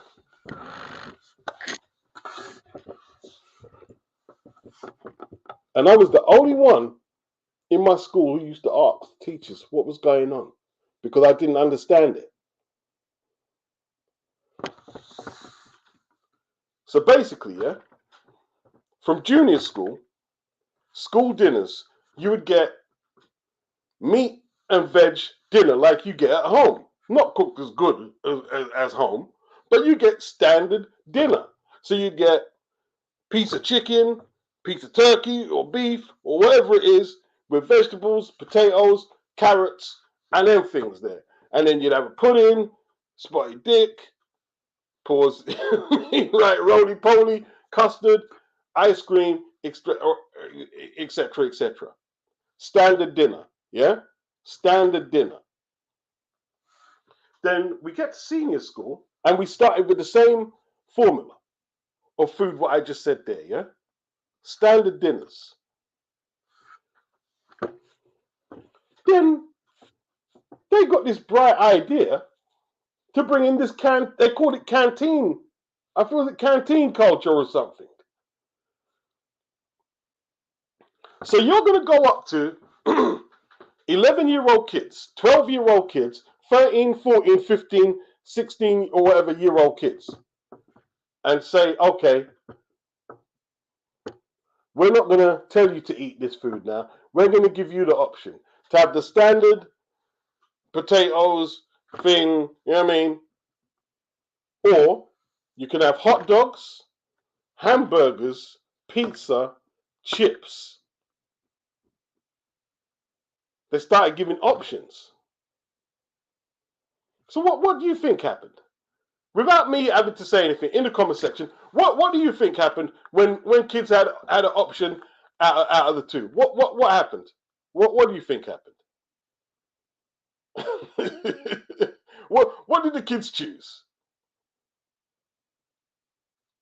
Crazy. Yeah.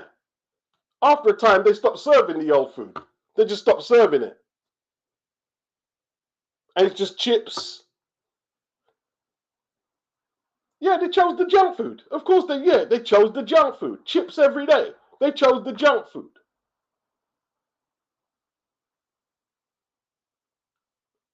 And I remember asking teachers, like, why would they do that? Don't know. Don't know. No, don't know. I pissed it. I ask questions. I ask questions.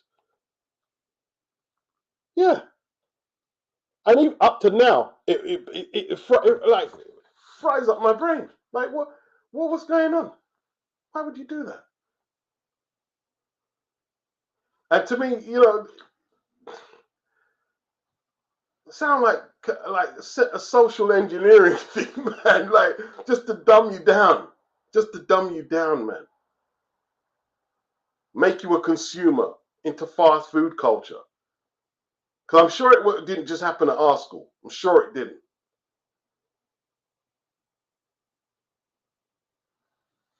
Yeah, and that's when like you're saying, that's when the obesity thing started. Because don't get me wrong, let's not get it twisted, yeah? Sometimes at dinner, we go chip shop. Fair enough. But if you was on free dinners, for instance, you relied on school dinner. So what are you gonna like? You're gonna use your token to get junk food. Crazy. Choose the junk food. Madness. Yeah, crazy, man. Absolutely crazy. Yeah, she took the milk out of the school. Took the milk out. Tom said some of the early school dinners were dire though. It was all about the puddings for me. Yeah, some of it was dire. Some of it was dire. But it was probably it was a bit more healthy than hot dogs and flipping pizza. Crazy. Man. United Kingdom. Yeah, Fury, man. I don't know. I think I'm not blaming his dad.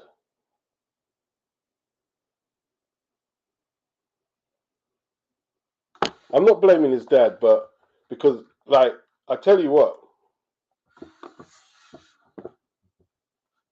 could you imagine Peter and John's childhood? Because there's some hard parents them days there in that community. Hard parents. You know what I mean?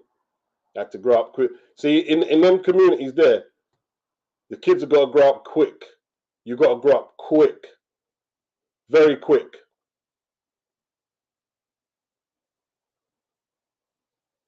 Yeah.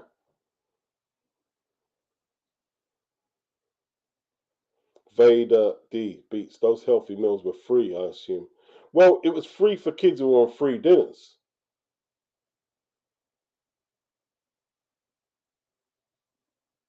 They'd get a token. They'd get the token and they'd get free dinner tickets. Yeah, that's it. Yeah, first. Yeah. Yeah. The canteen served shit and it was all at a fee. Yeah. Wow. Tone says more nutritional, no doubt. Yeah, it didn't taste as good, but it was definitely more nutritional. You know what I mean? You'd at least get some carrots, peas, or whatever. A bit of green or something there, you know what I'm saying? Like, wow. And to me, like, I don't know. I don't know. It's social engineering. A lot of it is. A lot of it is. Just to make you a consumer into a certain pattern of thinking. You know what I'm saying? But luckily for me, I learned to cook from young. I learned to cook from young. From very young. FBA. This is drunk fury. Yeah, I think like a lot of Fury's issues arrive probably from his dad, but then his dad probably got it really hard. You know, like my old man when he was in Jamaica, he got it hard, man. He got it hard because like he would question a lot of the stuff like they would tell, and he got beaten bad. He get whipped. Yeah, and his sister would say the same. Aunt Margaret, R.I.P. to my Aunt Margaret, man. Yeah. So, we think, we had it hard growing up, but I mean, our parents and stuff, like, if you're a certain age, yeah. That's what I'm saying, man. But dad didn't have certain medications, so, like a lot of kids that had the worms, because the medication weren't there to prevent it. They used to get worms, man. Yeah. It sounds disgusting, isn't it? Yeah, it is. It is disgusting. It's real shit, though. It's real shit.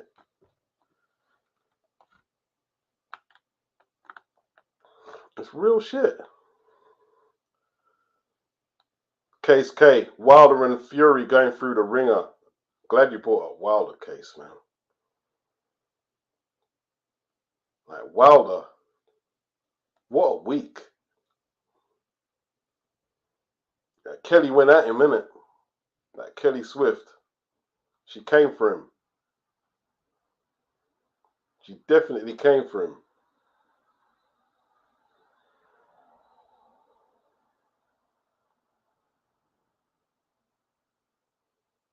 I tell you what, man. You know what somebody told me today, yeah? And I forgot about it. Remember just the other week, or the other month, she was telling Wilder on her podcast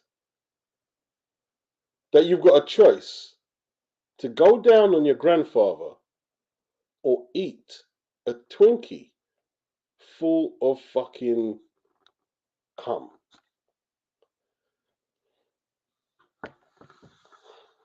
What kind of woman says that? And Wilder kind of joked it off with her like,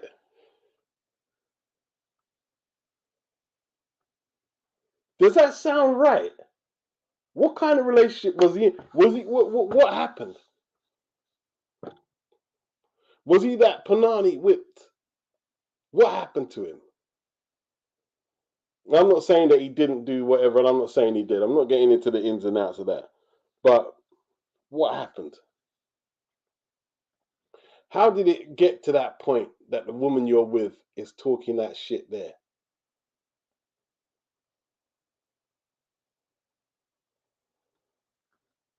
The relationship was too too open, Pat. I don't know. Can it be too open? Is there a case it could be too open? I don't know. No boundaries. How do you ask your man that if you're a woman? That's all right to me. So I know, bro. Hey, listen, as soon as you start mentioning that shit there, I mean, I got your bags packed. You gotta leave, you gotta leave, you gotta leave.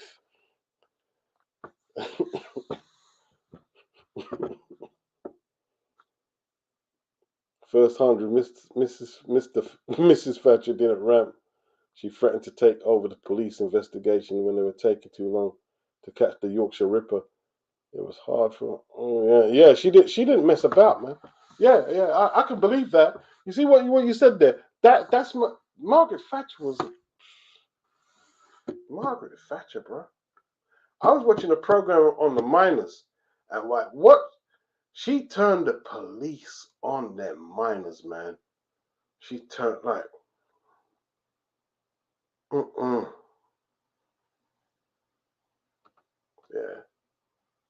She was a bitch. I don't often refer to women like that. She was a fucking bitch. Keep it real. She was. She really was. What a piece of shit she was. What a piece of shit woman she. An evil, evil woman.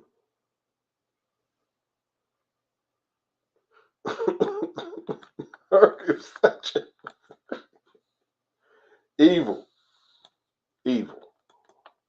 Pure evil. Tone, I think I remember a grey piece of meat with too much mint sauce and soggy carrots. Yeah, you get the soggy carrots, shriveled peas, and lumpy mashed potato. Yeah, yeah. Although I used to go to Tiverton School in Tottenham. The dinners weren't that bad. It weren't that bad. I remember the dinners weren't that bad. Wow. Vader D. In the 2000s, at secondary school, they had vending machines everywhere, filled with fizzy drinks and much. Wow. Wow.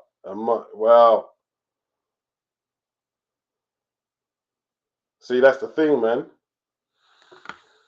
when I used to go junior school, there was about 2 or 3 water fountains in the school, just drink water. You know what I mean?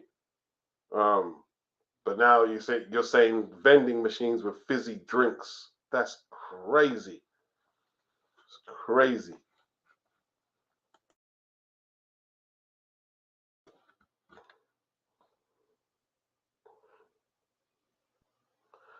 Anthony Mackin Tyson Fury had it in interviews said that he never used to like his dad when he was younger. Wow. Wow, that's deep. That don't shock me at all. It doesn't shock me. He's a parasite. John's a parasite. He's a parasite. If anyone's saying you wouldn't say it to his face, well, would you? This guy's a nut job. He's a nut job.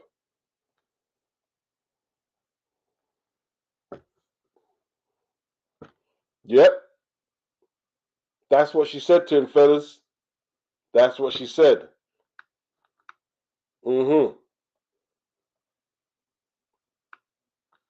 Yeah. What one did he choose? He was kind of debating. He was trying to make it like, oh, it's funny. You know when someone is basically embarrassed, but rather than say, yo, what the fuck you doing? You know what I mean? Like, you know what I mean? He tried to regulate. He tried to keep the banter going with it. You know what I mean? You know, she didn't have the awareness to say that a man is a former world champion. And in his world, you can't do that. You can't, you know, ah, that's crazy.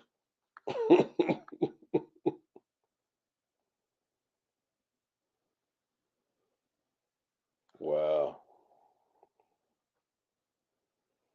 First 100 said American US women say that. Mm-mm. I don't know, man. I don't know. I don't know. It just it seemed odd. It seemed very odd. Yeah, it seemed very odd. The video's out there. The video's out there. It's out there.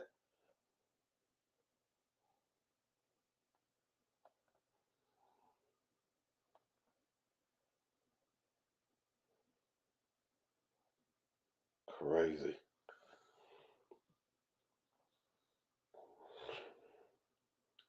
Kay said, I see a video of AJ learning from Roberto Duran.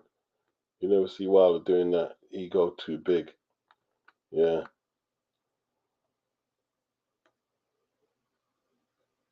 Okay. Kay said, yeah, they had the vending machines. They had sodas, chips, and candy. I mean, that's just like craziness, isn't it? Yeah, Tube Fatty. Thatcher genuinely hated working class people. Like when approached about the topic of community, she said there is no community. She said there is no community or something. So yeah, just get these people from, man.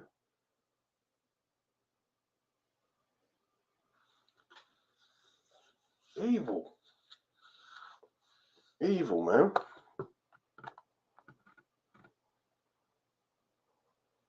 Yeah. Yeah, she the real rat bag, proper rat bag tone, proper rat bag.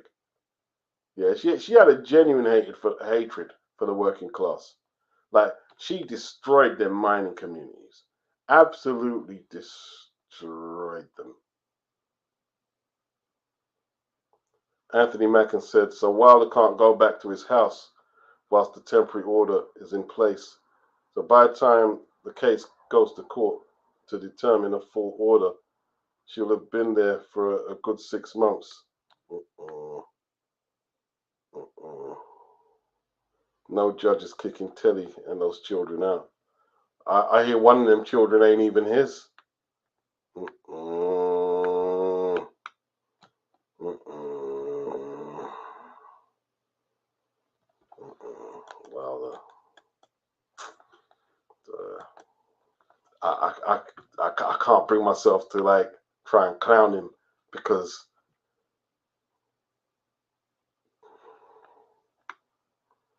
it's not. And like gotta be careful with what you say here. But I looked at the statement of what she said today, and she said with a restraining order, he's capable. He's capable of doing damage. Not that he's done damage. He's capable of. What does that mean exactly?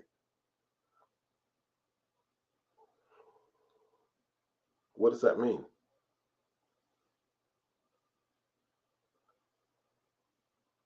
Tom said, if one of those kids is on the porty side, I might know whose pops it is. Who's that? Jarrell Miller. Said Anthony Mackin.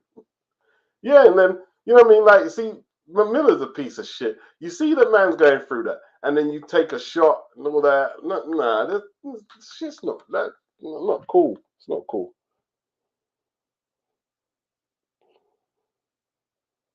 Vader D. Thing I'll say, Bradley and Crawford won't ever have these problems. Why do you say that?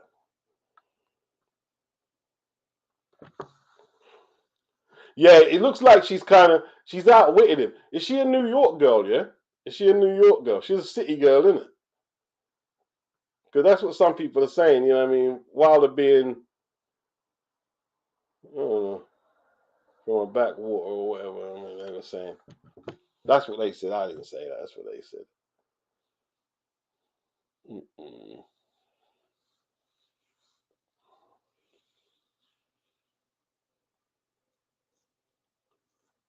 He was suffocating her until she nearly couldn't breathe.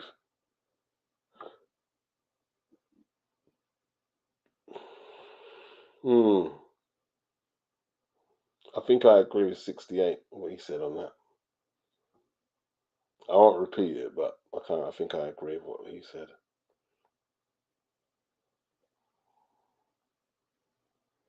Tone, I can see Wilder doing Dance of Freedom on Maury. Case K says Miller's cold for that. He is disgusting. He just don't care. He don't care. Miller ain't got no filter. He got no filter.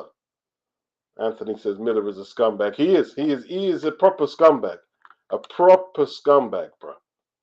You know what I mean? Proper scumbag.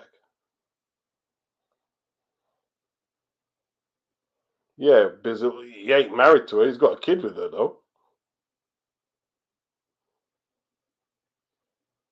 Anthony says at the end of the day, no matter how much money he's earned, Wilder is a country bumpkin. She outsmarted him.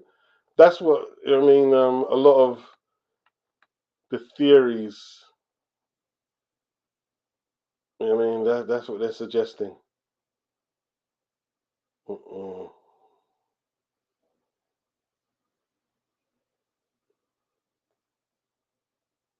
First, he says first to let.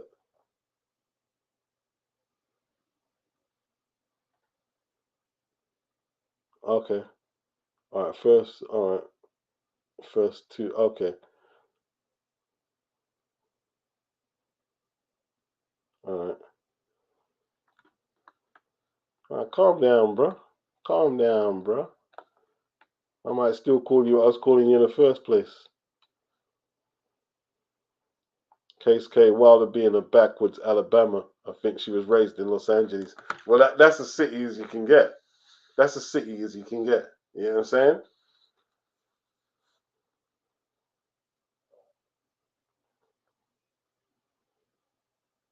Anthony Mackin, it doesn't matter that she didn't marry her. That, yeah. Common law since 2015. Yeah. She'll be treated the same as a contractual wife in the eyes of the law. Mm-mm.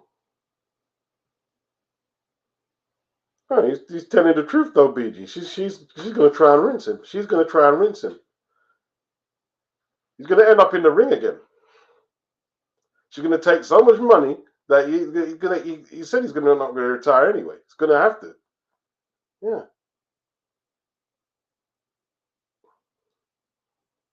Big up BG. Yeah. LA. I tell you what, Case. Them women in LA, bro. LA. I tell you, LA's crazy, isn't it? LA's just crazy. LA's a crazy place, man.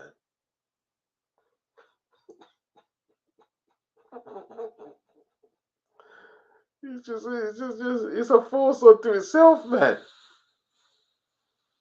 Wow.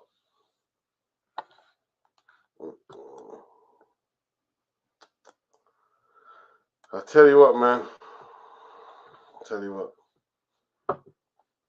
I don't like some of the stuff Wilder said, but if she is setting him up like that, I don't wish that on many. There's some people I would wish it on, but he wouldn't be one. He wouldn't be one.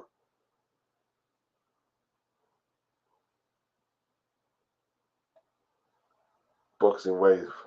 He said if Benavides was fighting the Vodzik that fought Beterbiev on his first fight at 75, who would you pick?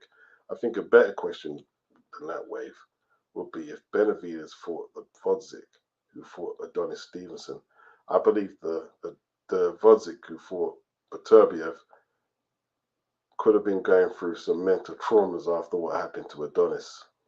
I think that's why he took so long out of the ring. Some say it was yeah, obviously them Beterbiev beatings take a long time to recover from, and maybe that's why Yard is stalling the fight, because when Beterbiev puts beatings on people, he puts them out of commission, man. You literally put out a commission for a while, bro. Like Callum Smith, I'm a Callum Smith fan. My man beat the fuck up, man. How the fuck did he beat Callum? He beat up Callum, bro. He beat him up bad, man.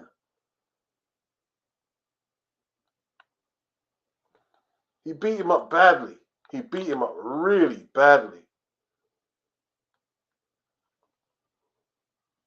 Mm-mm.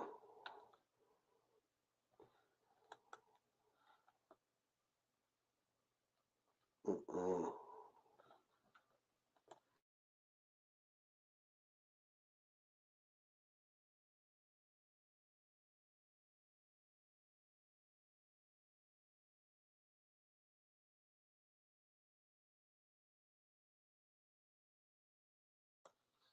Callum took a bad beating, man.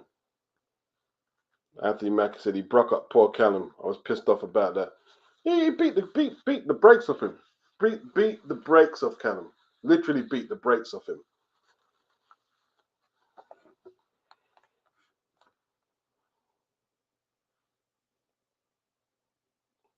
Kay said he's glad he's out of LA. You don't like it. Yeah, he'll be back in the ring, Anthony. He'll be back in the ring. He'll be back in the ring. By the time Kelly's done with him, he'll be back in the ring. He'll be back in the ring. You know what I mean? When she hires up, is it Gloria Albright? Yeah. Hire up Gloria Albright. Yeah, rinse rude boy. You know what I mean? She's gonna zhang him up. She's gonna zhang him up bad. I'm telling you.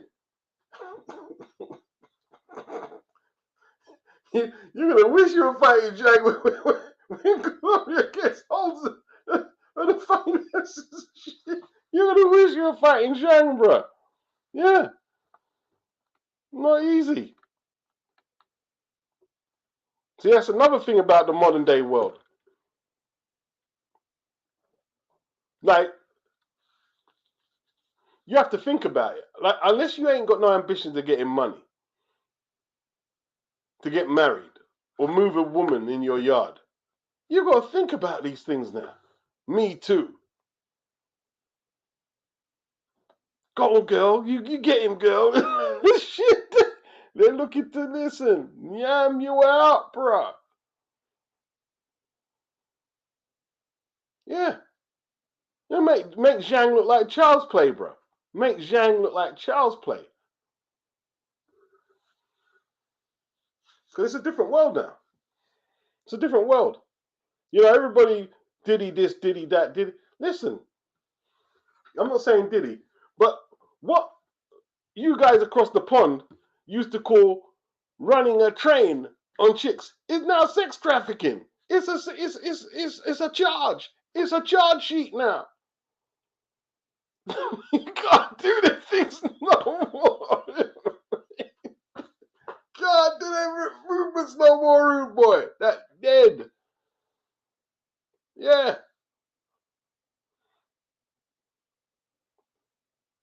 Look at Bill Cosby. All right, he used a few of them drugs, but everybody was using them back then. So you're telling me, right? You had sex with women 50 bomber clock years ago. I know y'all get shifted. This shit is crazy. And you know what really pissed me off? You know what really pissed me off? Is that Cosby show, yeah?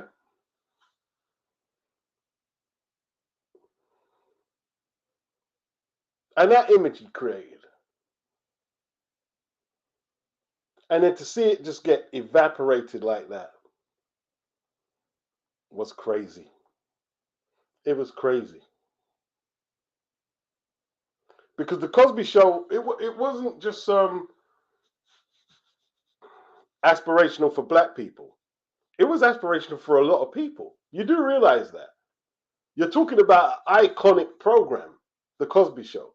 I didn't like it. I thought it was dry. But I knew the sentiment and the purpose of why Bill was really trying to drive that program forward. And they just like everything just destroyed. Like Diddy as well. Like just a few weeks, they was, oh, he's a pedophile. But they're not saying that now. They're saying sex trafficking. So what one is it? Like R. Kelly. They didn't get R. Kelly for pedophilia. People are a pedophile. They got R. Kelly for sex trafficking. It's sex trafficking, bruh.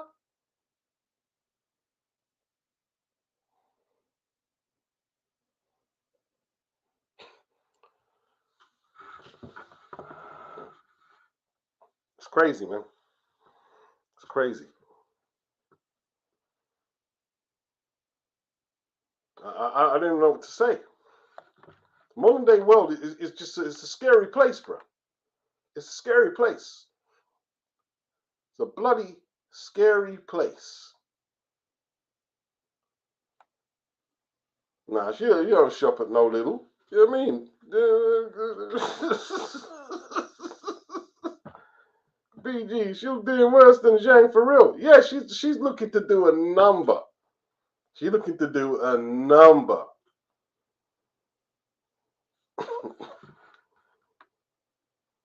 Anthony, you have to vet every one of these women out here before you let them come to your yard. On the real, bro. Yeah, she hates men. Already. Yeah, she hates men. She hates men. She's just the original men hater, bro. You know, it's scary though, isn't it? It's scary. It's scary.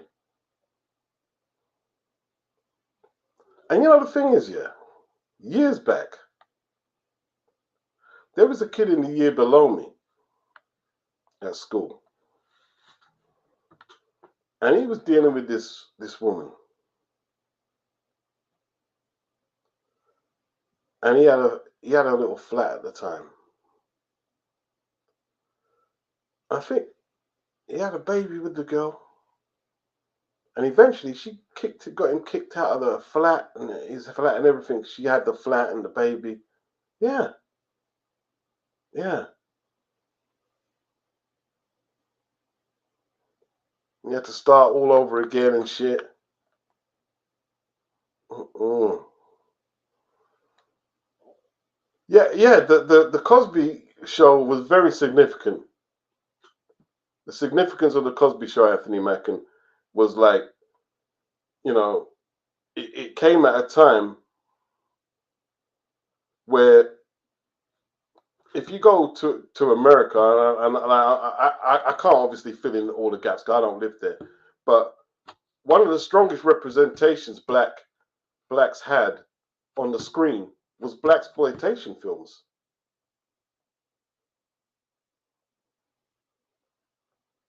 You know what I mean? And Bill himself was, well, was it I'm gonna get you sucker? It wasn't black. It was kind of blaxploitation. It was about that jive hustle shit. You know what I'm saying? What was the one what George Foreman was in? And he wanted to clean that up. He wanted to clean that up. He had good intentions.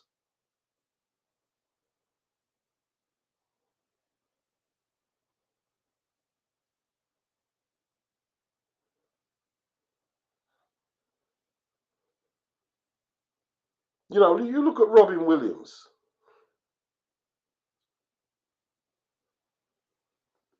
Like his wife was just trying to clean out every last penny. He just took his life. He might have been depressed anyway. He might have been heading that way anyway. But she was just trying to clean everything out. And he said, "No, I'm checking out." He said, "No, I can't be dealing with this no more." because it probably wasn't the money. It's just that presence of someone just, yo, just take this, just draw in your essence. Yeah, just take, I'll take it. He just checked out. He checked out.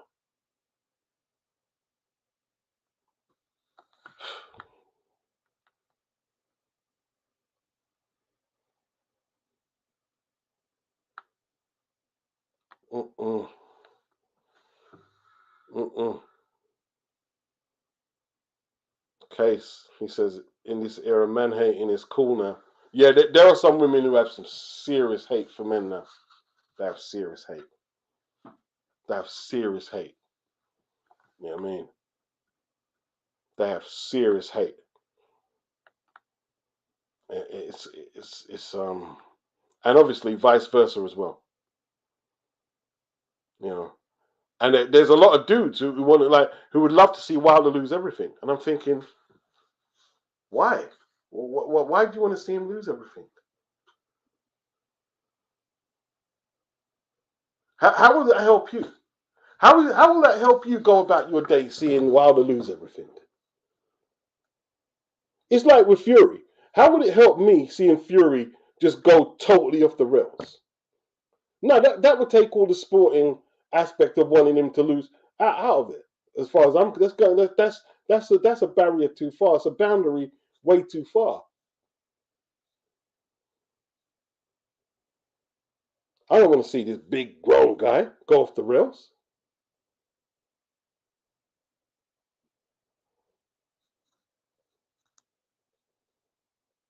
It's crazy. BG London says Desmond's was better than the Cosby Show.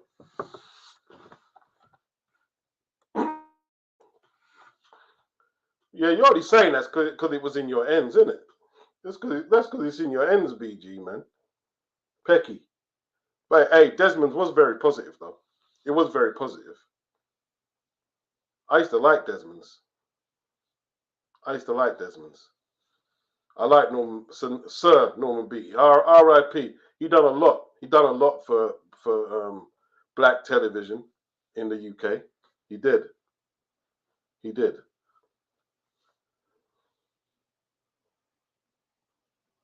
He was a very good actor, very talented man, very charismatic man, very well spoken, bit of a wordsmith.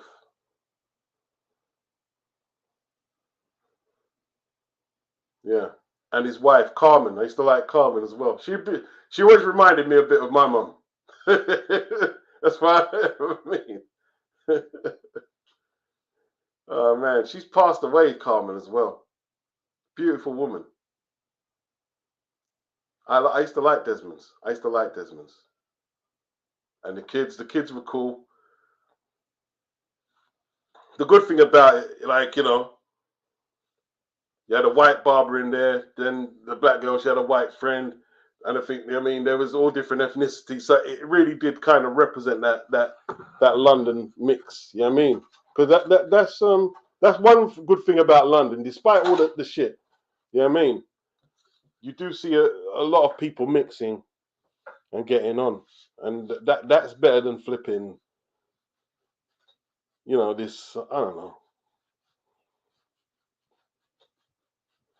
You can't have so much people in the city from different parts of the spectrum, and just your will be separate. It's just fucking madness.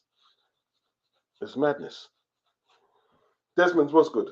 Desmond's was very good. I like the song. The song is bad. I ain't even gonna try and sing the song. Did he sing the song? Did he sing the song for the music? Pork pie. I see. Yeah, put him on pork pie. Yeah, big up pork pie.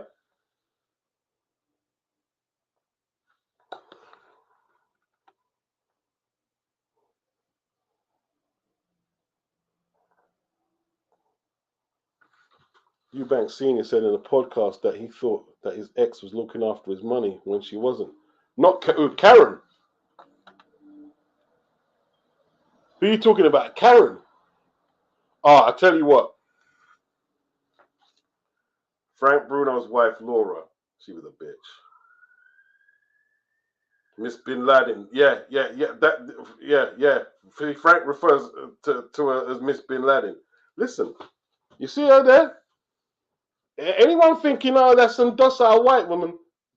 No. No, no, no, no. No, no, no, no, no, no, no, no. No. Frank Maloney said, because, um, during the negotiation between Frank and Lennox, things get heated. And she was right in the mix. She was like in the mix of the negotiation.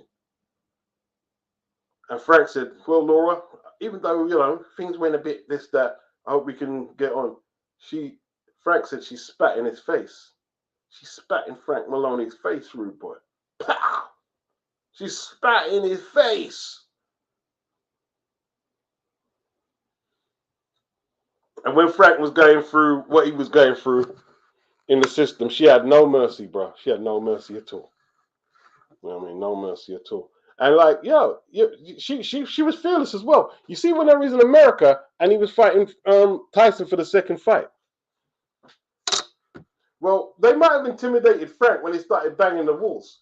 She saw the entourage going past, and she started mouthing off on them. She started barking on them. Oh, fuck her, this, that. Yeah. Hey. Bad white woman. Laura.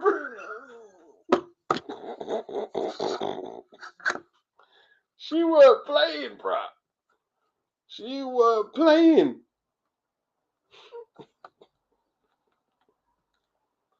Wow. Nah, did Eubank's wife Karen? Remember Eubank when he went after what fight was it? Marry me, Karen. Marry me. Oh, she was yamming out the money, yeah. Karen was yamming out the money.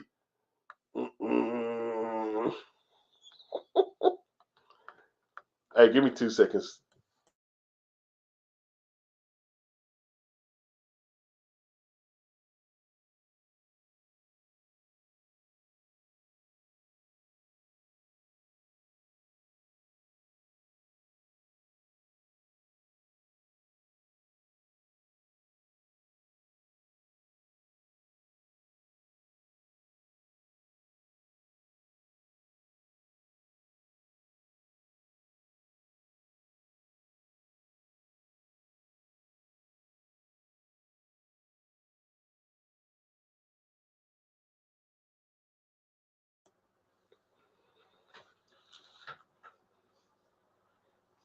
Burning an Illusion. I still haven't watched the whole of that, Tom. But Babylon, I've watched that flipping so many times, man.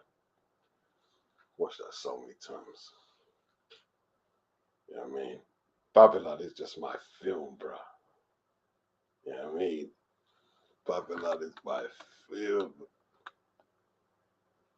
Yeah, she's no joke, BG. But Karen, Karen looks like that's the thing though, man. I'm not being racist, but some of the white women they look like butter could have melted in their mouth, but it ain't that type of game, bro. It's not that type of game.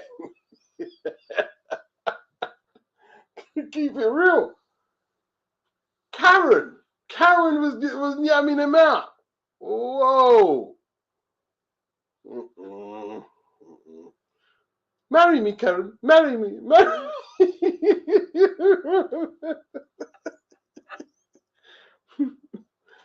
Oh, shit. Mm-mm. That guy got the butler role in Fresh Prince from the role he played in Desmond's. What, was Jeffrey in Desmond's? I don't remember Jeffrey in Desmond's. You could be right, though. I don't remember him in Desmond's.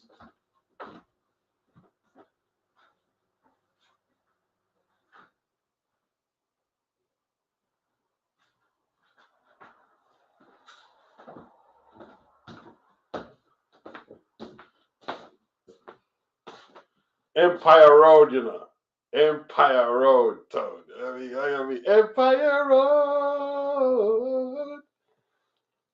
Yeah, man.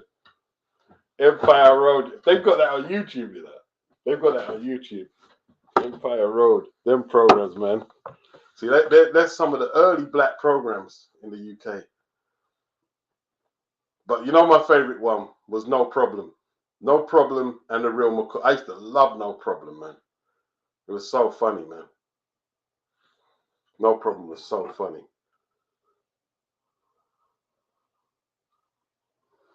How did we get to drill music? Boy, it's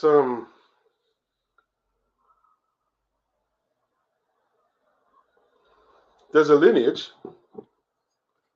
There's a lineage. There's a lineage. For the UK, it probably start with sound system culture. The UK bubbling thing we had over here. I'm not saying we invented speed rap because we didn't, but I mean, like we definitely helped pioneer the genre. Like you go to one of them Saxon sound system raves, and then you'd hear Papa Levi. Jaman me cool, no stomach, I knew, man, I walk on the street, man, I go on for food, no right to the dance, no eat up a stool, sit on the mic, you know, semi room, me live in a house, me live in a flat, me start from the bottom, me reach to the top, cap on the bugger, yeah. See, like, we were killing it. We were killing that. So that was one route for us to get into rap, and then I would say the roots are through jungle, garage, to grime,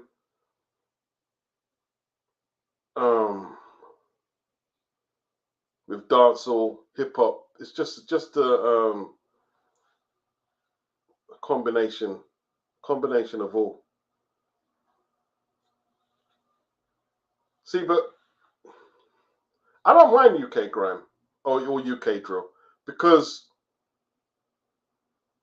you can say what you want. You say what you want. A lot of the kids, they know they can't just rap. You know what I mean? You got to do this as a business. You got to maintain your video equipment. You've got to maintain your 360 grand. That's all important. You got to encompass that into your music. You can't just say, I'm just doing music. You got to diversify, and they did that. They got to maintain their studio, because without the music, nothing can happen.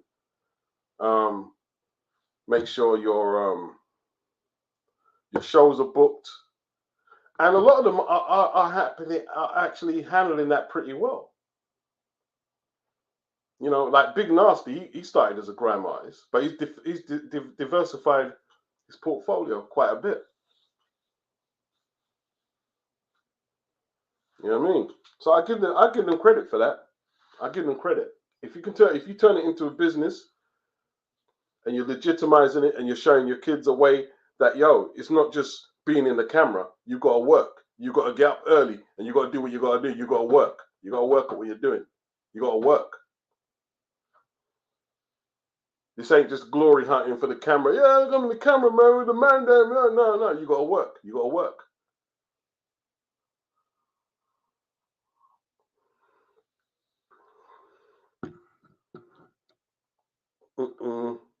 Damon White, in their podcast, Spencer told Tunde one time, if it wasn't for me, you'll still be in a barbershop in Peckham arguing with pork pie.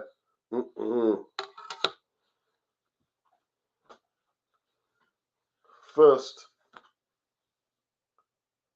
to let a rhyme flow. Okay. Okay. He said Eubanks barber used to work in Peckham. He was a crackhead. He brought heat to the barbershop. They had to let him go. See, these are all believable stories. Yeah. Wow. Kay said, if you're rich, a lot of women only want you for your money. When you are broke or just the average income, most women won't even look your way. See, but like, okay, I'm hearing what you're saying, Case, yeah. But there's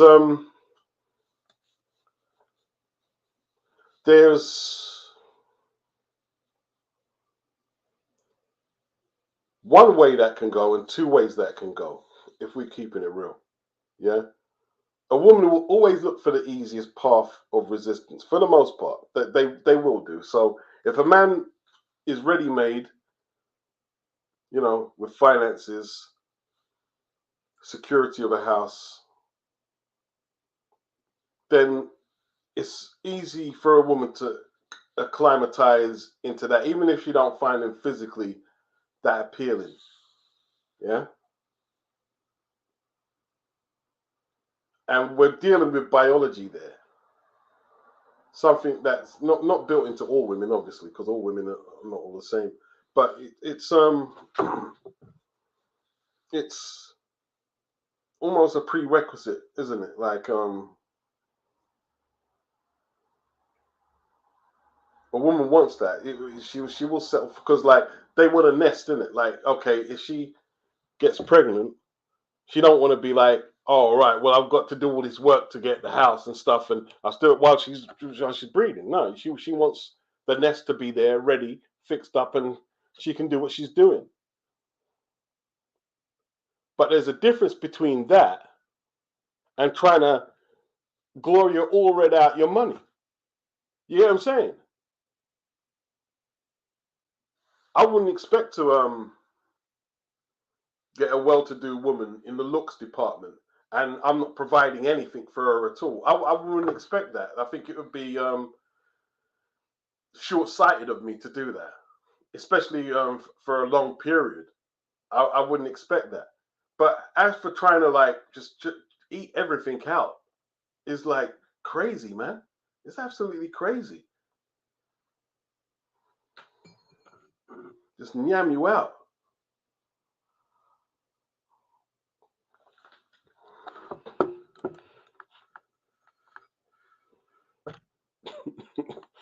Spencer made me laugh, I was on Spencer's podcast yesterday with Johnny Nelson. Spencer Fury made me laugh. Funny dude. I didn't agree with everyone calling Spencer a sellout and all that with the thing. I didn't agree with that. Didn't agree with that. I mean, no respect to anyone. I can see why a lot of people were wound up. Yeah, Levi and Peter King. Yeah, and it was better. The Colonel was bad, bro. Colonel was bad. Saxon Sound System. They were gang. South London, man. They're big up. Saxon Sound System, bro. Big up. South. I'm telling you, man. Wicked. Wicked. Yeah. Case says, yes, I agree with that. There's a difference between a provider versus a woman trying to extract all your resources. Yeah, that's it. That's right. That's right.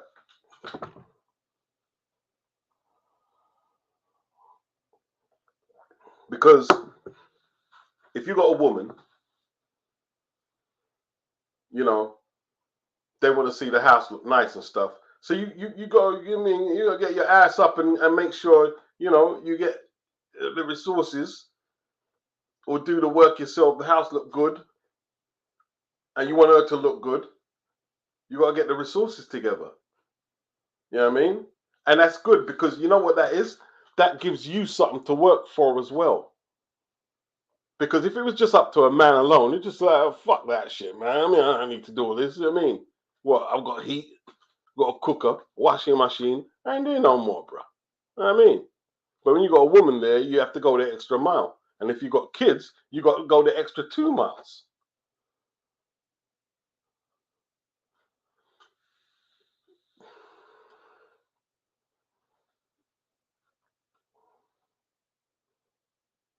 Yeah, I agree with what you're saying, Tillette. I agree. When the musical content gets to the point where, man is bragging about, you know, dupping a man and shit and robbing a man, it's just a little too far for me. You know what I'm saying? It's going a little too far. You know.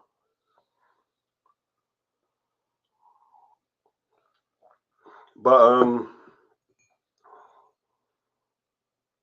black music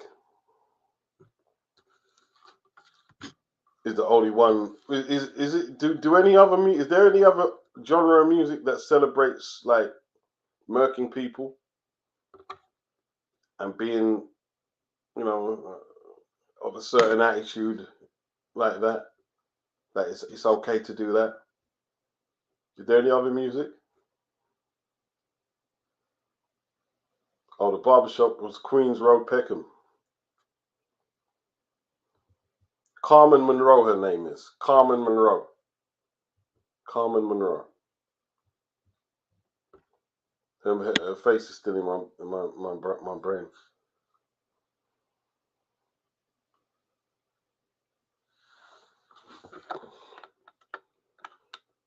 Yeah, man.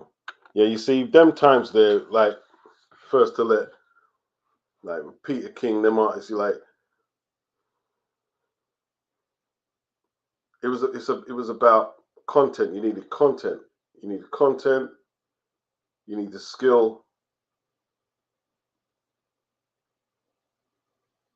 and it was a little dip. You needed a bit of a social conscience with your bars, or it wouldn't have been accepted. But you know, things have evolved. Things have evolved a lot. That's what I was saying the other day.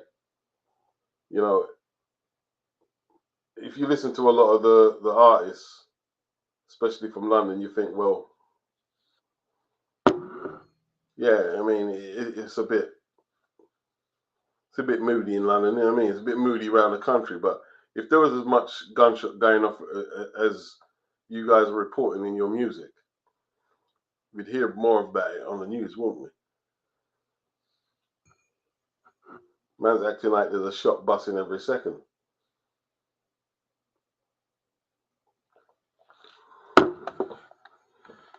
Is what it is. Let me catch up some of these comments. LJ says Fury is busy drinking and Usyk is talking about his mistakes and how to correct them. Well, that's why he won't win the rematch. That's why Fury won't be able to win the rematch. Fury is in decline now. Mentally and spiritually, he's in decline. You know what I mean? I'm not sure if he can reverse that.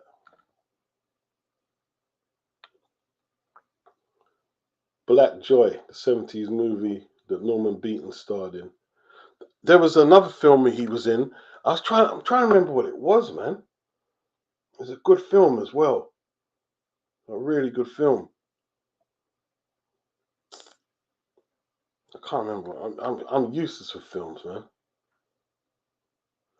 Yeah, it was blaxploitation was the 70s, but even up until when the Cosbys came out, that was what else was the representation? You had Eddie Murphy, but Eddie Murphy, what was he doing? He was like off the back of Richard Pryor using the N-word.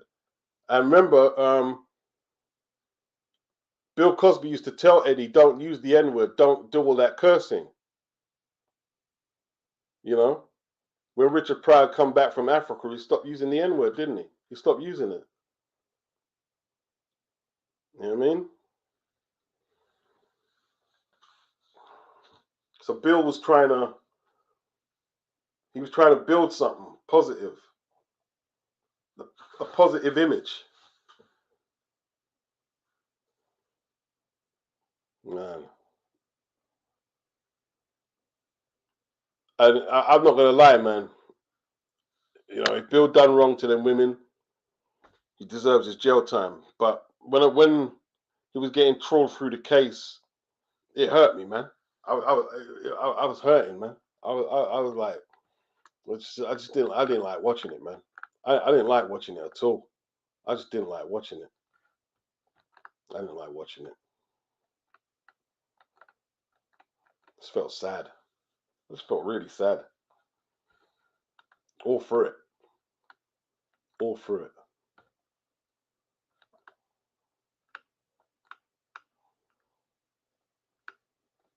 Big up Bruce Gass. BG says Tyson was drinking Super Skull Lager, you know. Super Skull Lager. How strong is that one?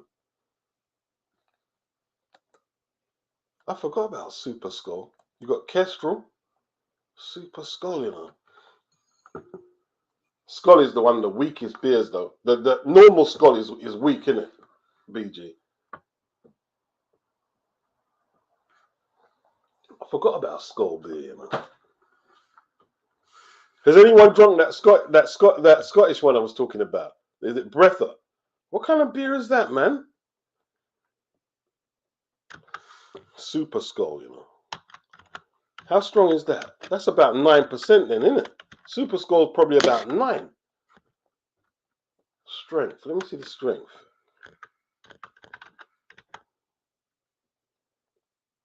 Skull Super Strength. Let's have a look. Oh, it's 8%. So it's a little behind. Kestrel is not. Kestrel's probably the strongest. Kestrel is 9%, bro. Tennessee is about 8.5, or was it 7.5? No, it was about 7.5. Super Skull is 8, bro. When you're drinking that, boy.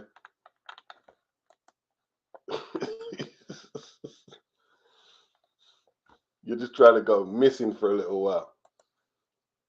Drinking that.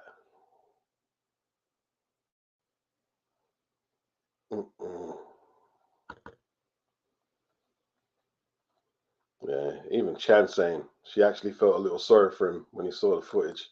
Yeah, so did I, to be honest. So did I. So did I. I did feel sorry for Tyson. I did. I'm not even going to lie. I did. I don't think Tyson's a bad guy. He's just got a big mouth. Pisses about too much.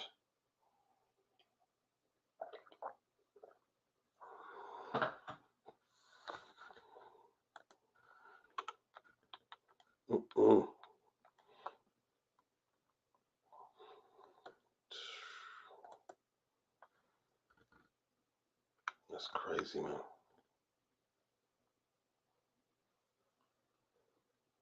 Case says, yeah, he remembers Bill warning black actresses not to do nude scenes.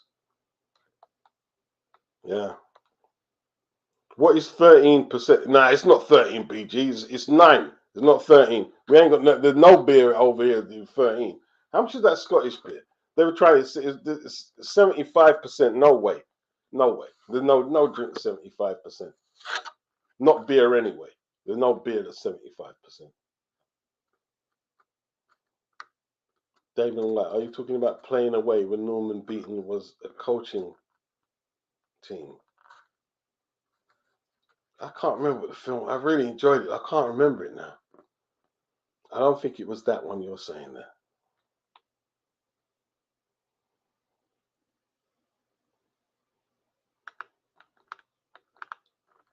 I can't remember it.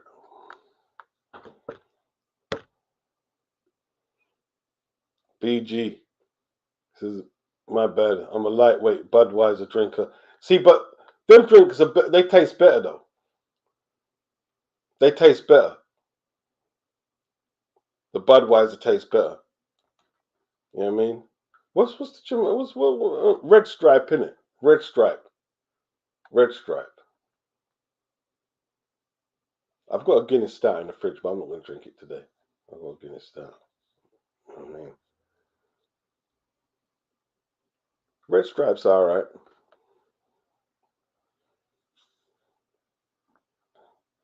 Yeah, man.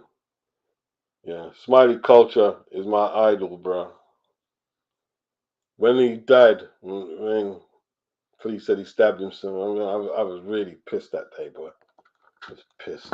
I was so fucking pissed. Pissed off. He stabbed himself. I don't believe you. I don't fucking believe you. Maccabee and Pato Banton from Birmingham, you know. Yeah. Smiley Culture and Asher Senator. Yeah. Asher Senator was bad, man. What's that song he called it? What was it? Abbreviation. That was bad, man. Man had some talent. Some proper talent. Proper talent.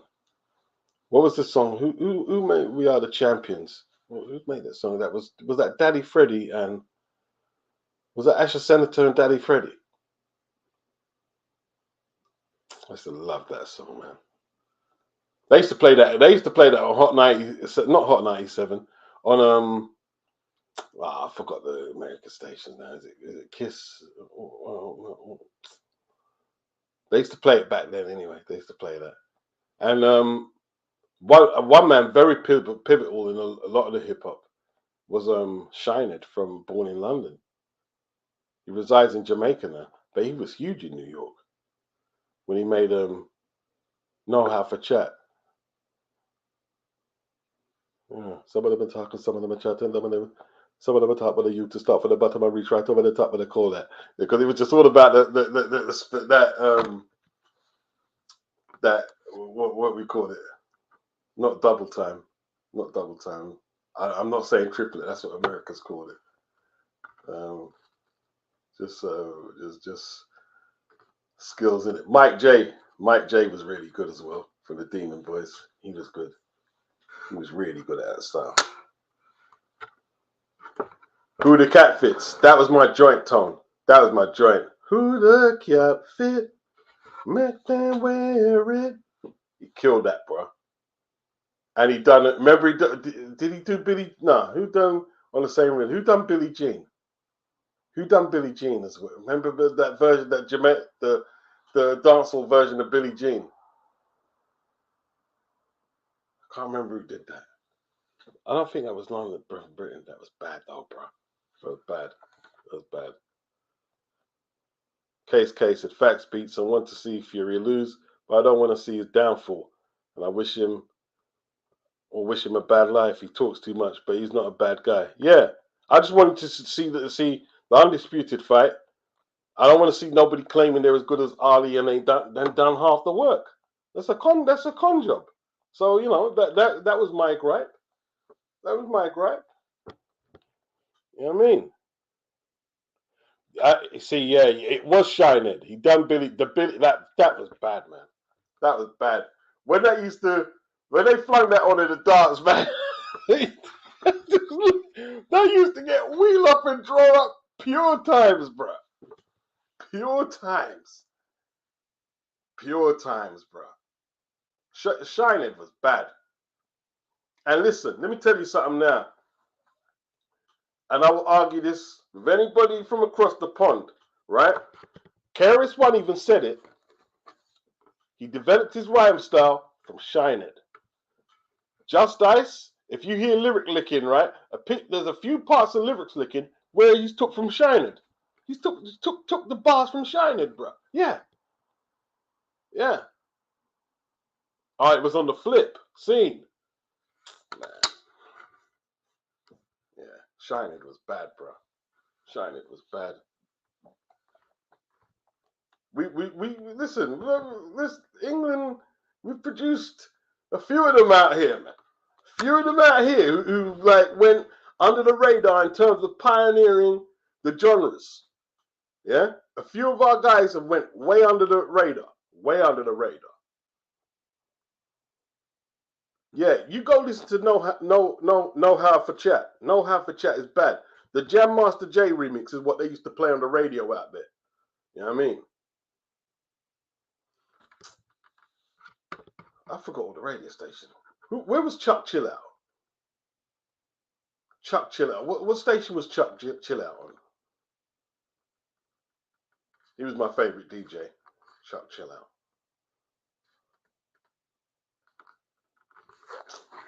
And Mr. Magic and them guys. Yeah.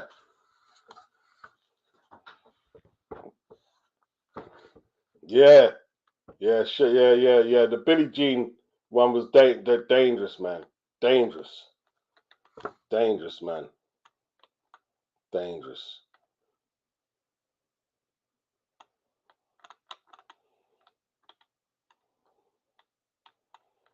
Yeah, it's deep, man.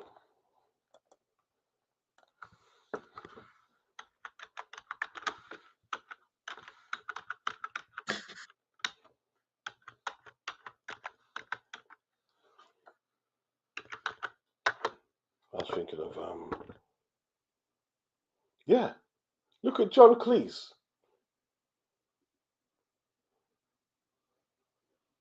Married to his wife for 16 years. They split in 2008. She got a $20 million settlement. John Cleese had to take his old fucking ass, and go back on the road and work again. That's not right. That's not right, man. That's not right. That's not right. That's not right. Making that old guy who achieved so much from Monty Python, 40 Towers, and all the other stuff he did and wrote, and now he's got to go back on the road.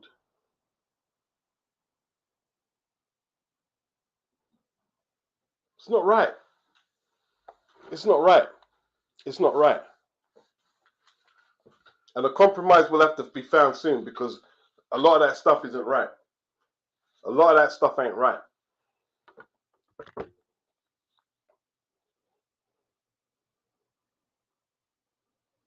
Yeah, man have to work in his 80s.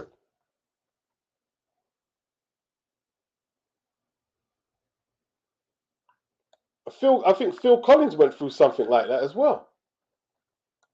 Let me see. Phil Collins. Didn't Phil Collins? I mean, look at all the shit these guys have achieved.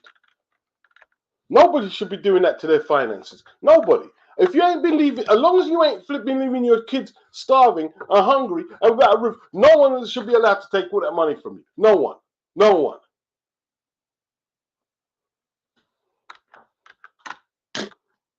From a grown, able-bodied woman. Ridiculous. 25 mil, Phil Collins. The largest settlement in British celebrity divorce.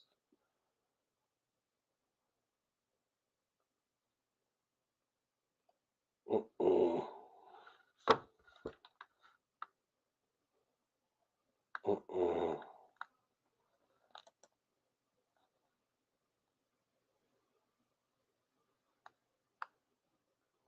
And she just dumped all over him, Phil Collins as well. Like, why so greedy? Like, what's the deal with that?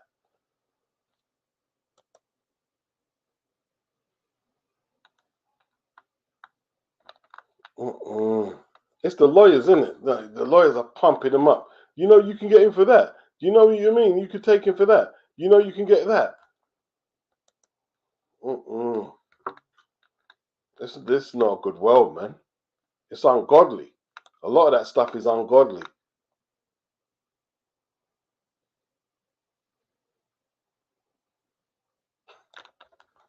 That shit is crazy, man. Very ungodly to be that greedy. Shouldn't be that greedy. No one should be that greedy. Yeah, rinsed him. They rinsed him properly. Rinsed him out, Tom. Rinsed him out, BG. Rinsed him. Rinsed him. Yeah, Mama used to say, Shinehead. Yeah, Billie Jean. Mama used to say, yeah. First to that, yeah. The way that bass used to drop with that piano lick, that was, oh, man, that was bad, man. That was bad. Yeah, Damon White, Mr. Magic, yeah, WBLS, and yeah, it was Kiss. Yeah. Yeah, Red Alert was down with BDP, and Mr. Magic was down with Marley Marl. Yeah. No more music from the suckers. That's what Mr. Magic said about Public Enemy. No more music from the suckers. Wow.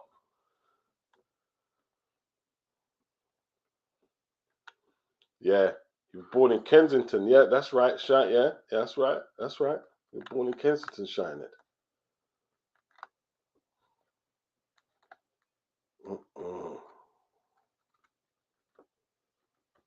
It's a lot of money, isn't it? It's a lot of money.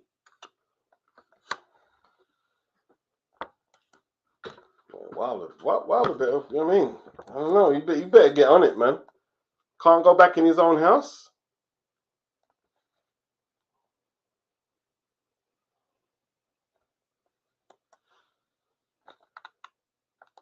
Crazy.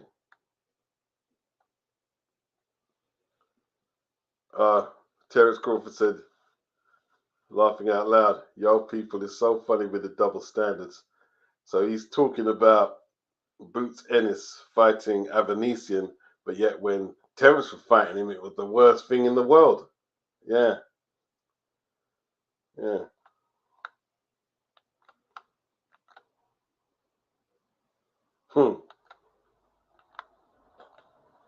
Don't worry about that, Crawford. You better get ready for Madrimov. Madrimov is all types of good fighter.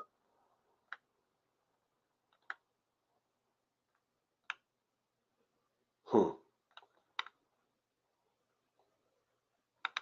tell you what, man. The way my guy wiped out Spence last year was like, that was some OG boxing. OG boxing. Tom said, those days with the computerized dubs, they sounded great on the sound system. Yeah. Wicked, man. Wicked. We used to go, when you guys used to go dance all them days there, man, and certain rhythms used to play. It was just bad, man. Like, who was the guy? And see, a lot of these songs are produced in London. Remember that one, is it Aki? Ragamuffin Rambo. Don't you know, Ragamuffin Rambo? You see, FBI and the KGB, dancehall is our priority. Friday smoke off an Onsa Cully. Yeah. They call me Rambo. Yeah. Bad, man. Bad. Yeah. All these really produced in London, man. Produced in London. A lot of stuff popped off here, bro. A lot of good stuff popped off. Like the Lovers Rock. Remember the Lovers Rock phenomenon? Where was all that music coming from? Lovers Rock. It was all from London. It was all from London. Janet Kay, Carol Thompson. Who was the other one? Man. And I was playing it. I kept playing that song. I remember when my mum passed, I kept playing that song. What was her name, man? Janet Kay, Carol Thompson, Lovers Rock. Let me see.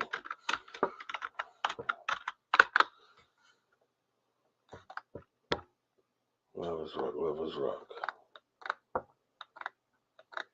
What was her name again, man?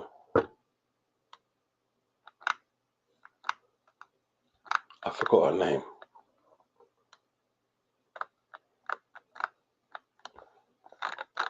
I'll find it. It's just on the tip. It's on the tip and it just keeps slipping away. Every time I think of it.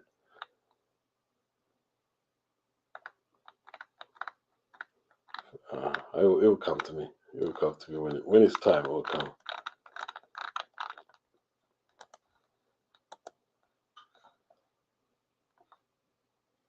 No, it's not June. Ali Bambo. I can't remember. What's her name, man? Man. First to let says the Puff Daddy case is going to be interesting. Certain entertainers are on some BS. Cosby said all the right things in public, but when he smashed the light bulbs, he was on some BS.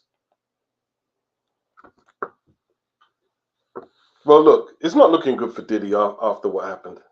Not Marcia Griffiths, not Marcia. No, not Carol. We've got Carol, Janet Kay.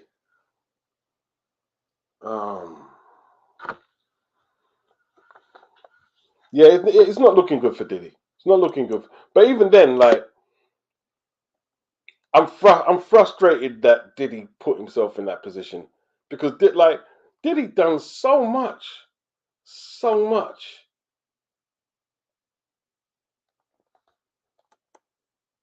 Like, listen, Diddy's done a lot of annoying things in him, but Diddy, like, his grind. Diddy's grind was like flipping, you know. Diddy was a man who had flipping 14-day weeks. I mean, literally, he'd fit like non-stop work, bro. Diddy was just non-stop work.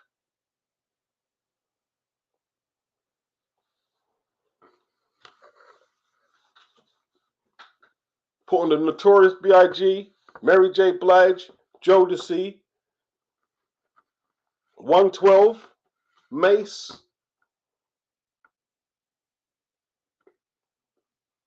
I remember the first time I saw Diddy, he was in the Dougie Fresh video, carrying bags.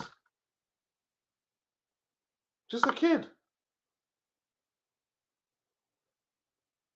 And to see him get caught up in all this, just sad. And everyone like the no Diddy, just sad. Just sad. Just sad that, you know, even Suge Knight, like, how did you amass such an empire and that, like, you're in jail, like, nothing. The whole catalog sold off. What happened? What is it you did wrong?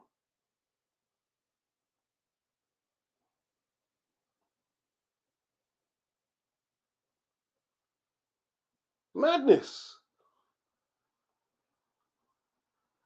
And I think that's what frustrated. Like 50 wants to shut his fucking mouth. Let the man have his day in court. But you know, it's not looking good for him. But to me, because I grew up,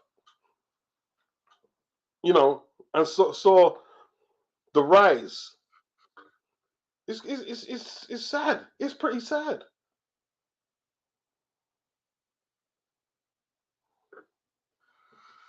Yeah, it's sad. Very sad.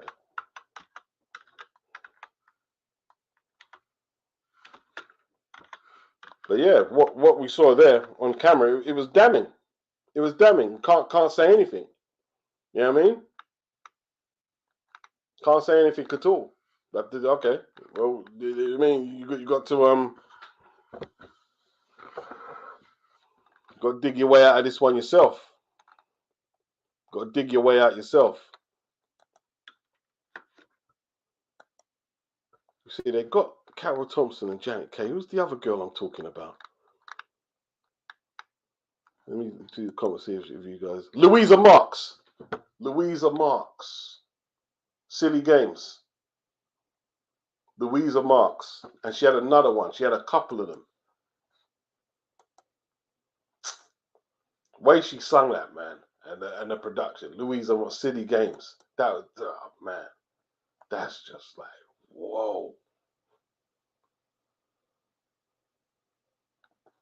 Louisa Marks.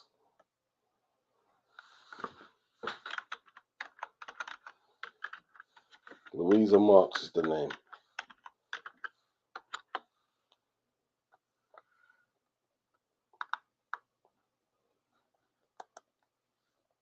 No, she's not Silly Game. What was it? Keep It Like It Is. Her joints was Keep It Like It Is. Keep it like it is. What was it? What were her joints? Caught in a Lie. I caught you in a lie. It just that one there, bro. That one there. That just oh man. Caught You in a Lie and Keep It Like It Is.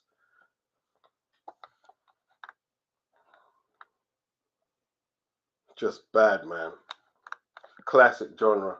Classic genre, bro. She passed away. She passed away. Classic genre. Classy looking woman as well. You know what I mean?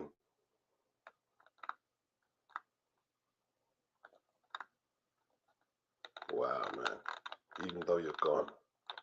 Louisa Marks.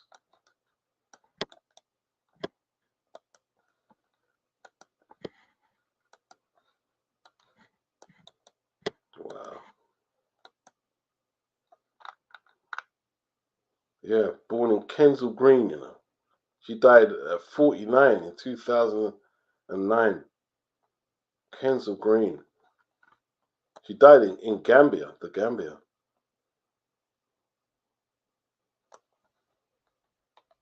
Caught You in a Lie, though. It's just got that eerie sound to it, man. And you could even like kind, you know when a woman is singing, but you can feel the soul. She could see, you could feel, you know, her own angst and expression for it. Like, yeah, that shit's real, man. That's the real shit, bro. That's the real shit. That's the real shit. But then again, not much people are that kind of emotionally attached to music as I am. I believe that, but I'm probably wrong. There probably are a lot of people like that. Yeah, Janet Kay with City Gangs. Yeah.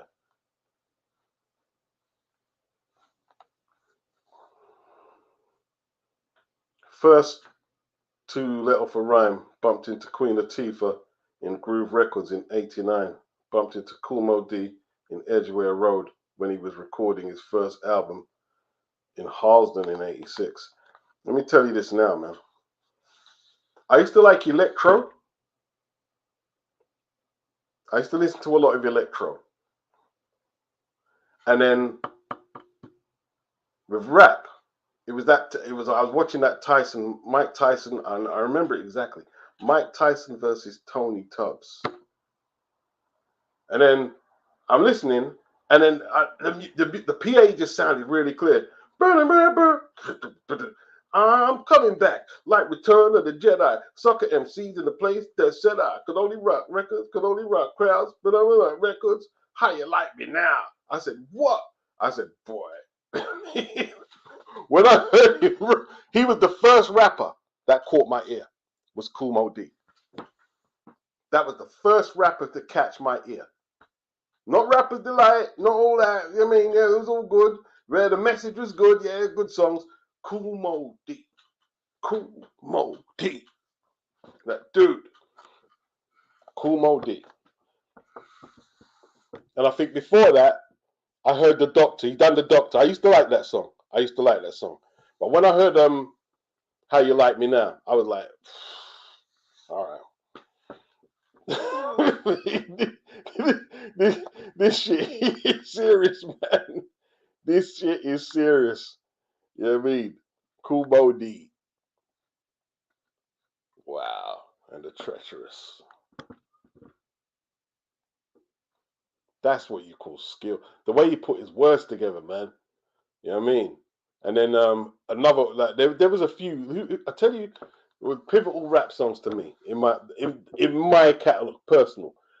How You Like Me Now, Kool Moe Dee. Tila Rock, It's Yours. That was very important to me. His cadence was just a little different to everybody else.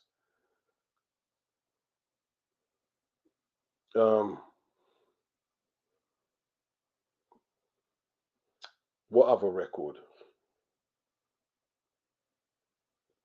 LL stuff as well. Obviously, Run DMC, you know. But one of the other big ones was KRS-One, You Must Learn. KRS-One, You Must Learn, bro. That's like, he fits so much stuff into that lyric about black inventors and black what things created. Like, he fits so much stuff into one record. It was incredible, absolutely incredible. Yeah, It's Yours was brilliant, man. Tom by Tila Rock, it was brilliant. Paul Tarja, yeah, that's another name. Paul Tarja, yeah, first two. Paul Tarja. Let me put her in the search engine. And then it just became a thing, like between like Marley Marl's music, Def Jam, Yeah, man. Paulette Tarja. What songs did she do again?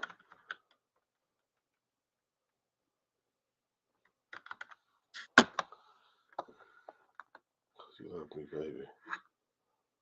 I know that name, man.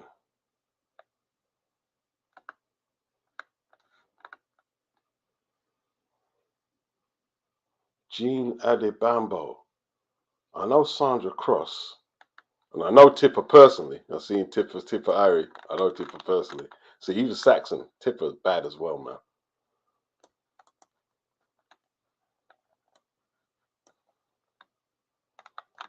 Yeah, man. A lot of these people, they're still performing and doing shows. Like Carol Thompson and Janet Kay, they got shows. They got shows booked. They got shows booked, bro. They're still on the road, man. They're still on the road. Teaks of them done. They ain't done yet, bro. You know what I mean? They're still on the road, bro. They're still on the road. You see, Ice-T is one of my favorite MCs as well. See, a lot of people say, oh, Ice-T, yeah, okay. Yeah, Ice-T ain't no Nas. Yeah, Ice-T ain't no Eminem. But you try, I tell you what, you get anyone to make a song like You Played Yourself or New Jack Hustler. If you tell me New Jack Hustler is not one of the best rap records ever, you're out of your mind, bro. You're out of your mind. New Jack Hustler.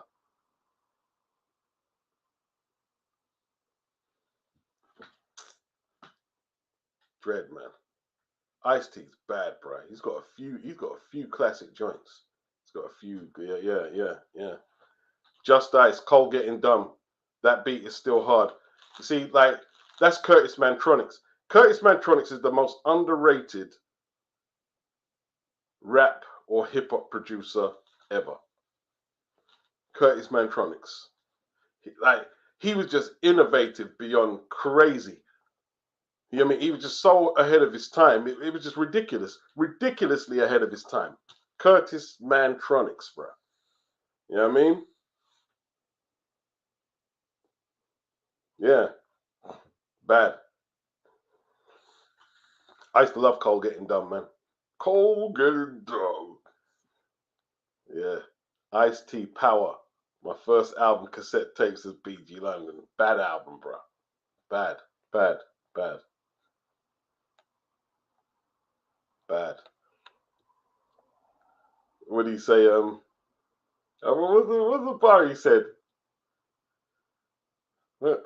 Inside my house, and I'm sick of the rats. So he fed the rats crack. The way he said it, he was crazy. Ice-T, listen, Ice-T is talented, man. Ice-T is talented. Ice-T very talented. You know what I mean? Colors. Colors was a bad song as well.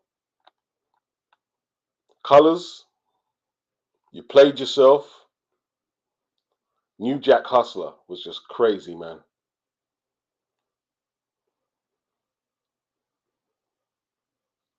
Yeah, man. Yeah, BDP. The dancehall influence really resonated with me at the time. BDP was bad, man. BDP was bad. Tila Rock. Yeah.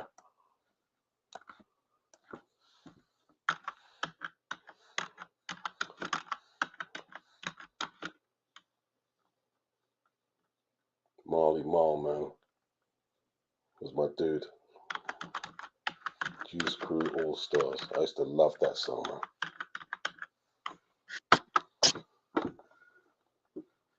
I love that song.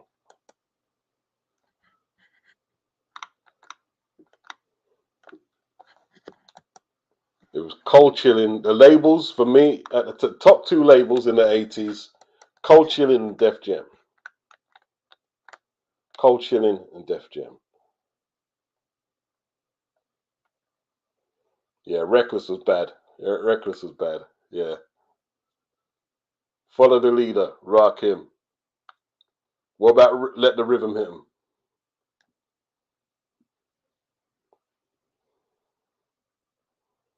Remember Darlene? Ice-T's gal, bro. It was crazy, man. Darlene. Yeah. Knowledge is King is bad. Cool Mo D was just bad, man. Cool Mo D was bad. Bad. Cool Mo D. I used to like Houdini as well. Houdini. Friends, Freaks Come Out. They were one of the few rap crews who they're playing a dancehall. Houdini were bad, man. Houdini were bad.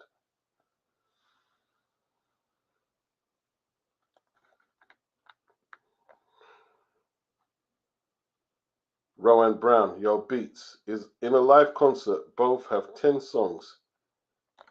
Each DMX or Busta Rhymes. Who would win?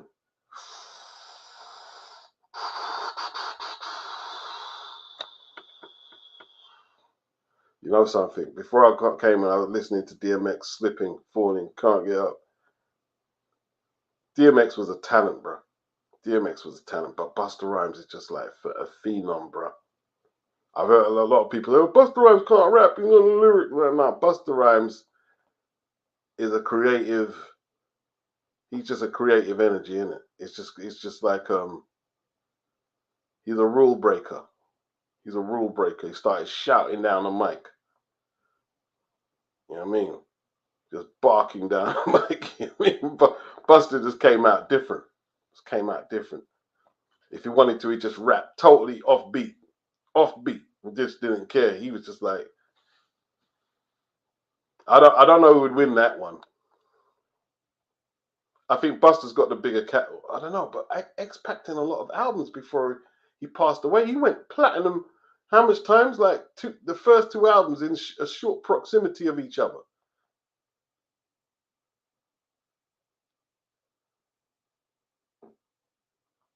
Damon White said, Darlene is still fine to this day. Way better than that plastic Barbie doll Ice-T ended up with. What's his girl's name? I can't remember her name, the white girl. She's all right though. I think she's all right. She's actually she's a good woman, man. He's been with her a long time. He's been with her a long time, man. She's a good woman. Friends was a great Friends was an unbelievable track. Yep, 99 Problems is definitely an Ice-T song, which Jay-Z, copied.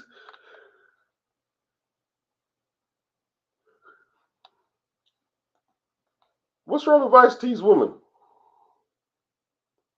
Is she all plastic? She might be all plastic up actually. She might be all plastic up. But it is what it is. If he's in love with her and she's a good woman, no problem with that.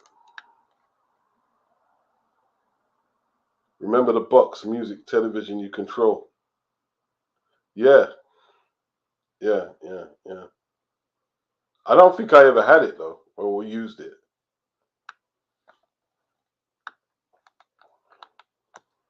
Yeah, man. Top music, man. Like Cold Chillin had the. I don't know who had the better roster. I think Cold Chillin actually had better rappers than Def Jam, like G Rap and Kane. I'm not saying they necessarily made better music, but G Rap, Kane, Biz Markie was dread, man. Nobody beats the Biz. That was bad. That was so bad. And Vapors. He was the first one to get. Was he? Yeah, it was Biz. Biz got caught up with the sampling. He sampled Gilbert O'Sullivan. And I remember they just they took all his records off the shelf. I remember they showed Biz and he just looked glum for me. They took all his records off the shelf, bro. Yeah. He was the first to get Nyam up for the sampling. Didn't clear, and then the next album he called All Samples Cleared.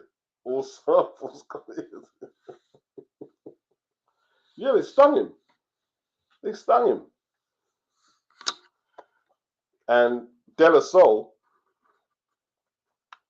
for 3 Foot Rising, they've never collected a royalty. They've never collected a royalty. I don't know after the expiration date where you can keep the masters what's changed for their situation if they can re-record or. But the samples, they use samples in all the skits and everything. Prince Paul was a genius, but yeah, they never collected a royalty from that album, and it's a classic album. You know, the sampling all what's the name? Oates and what's the name? Daryl Oates, Hall and Oates. Yeah. Rowan, he says, Beats, what boxing match would you rather watch? A prime Malik Scott versus Otto Wanning or Hughie Fury versus Gerald Washington? Man, how can you ask me that? Told the first time he heard Nobody Beats the Biz was mind blowing. I was sat there trying to work out how they made it. Then someone showed me Steve Miller. Yeah. Classics, man. Classics. One of my favorite, like old school joints, was Big Daddy Kane. Warm It Up, Kane. Warm It Up, Kane. Warm It Up, Kane. I used to play that non-stop. Warm It Up, Kane. Warm It Up. Was Ice-T the first rapper to have a successful acting career? Well,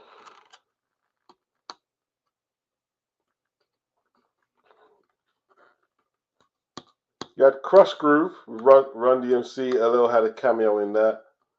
You had you see, New Jack kind of started off the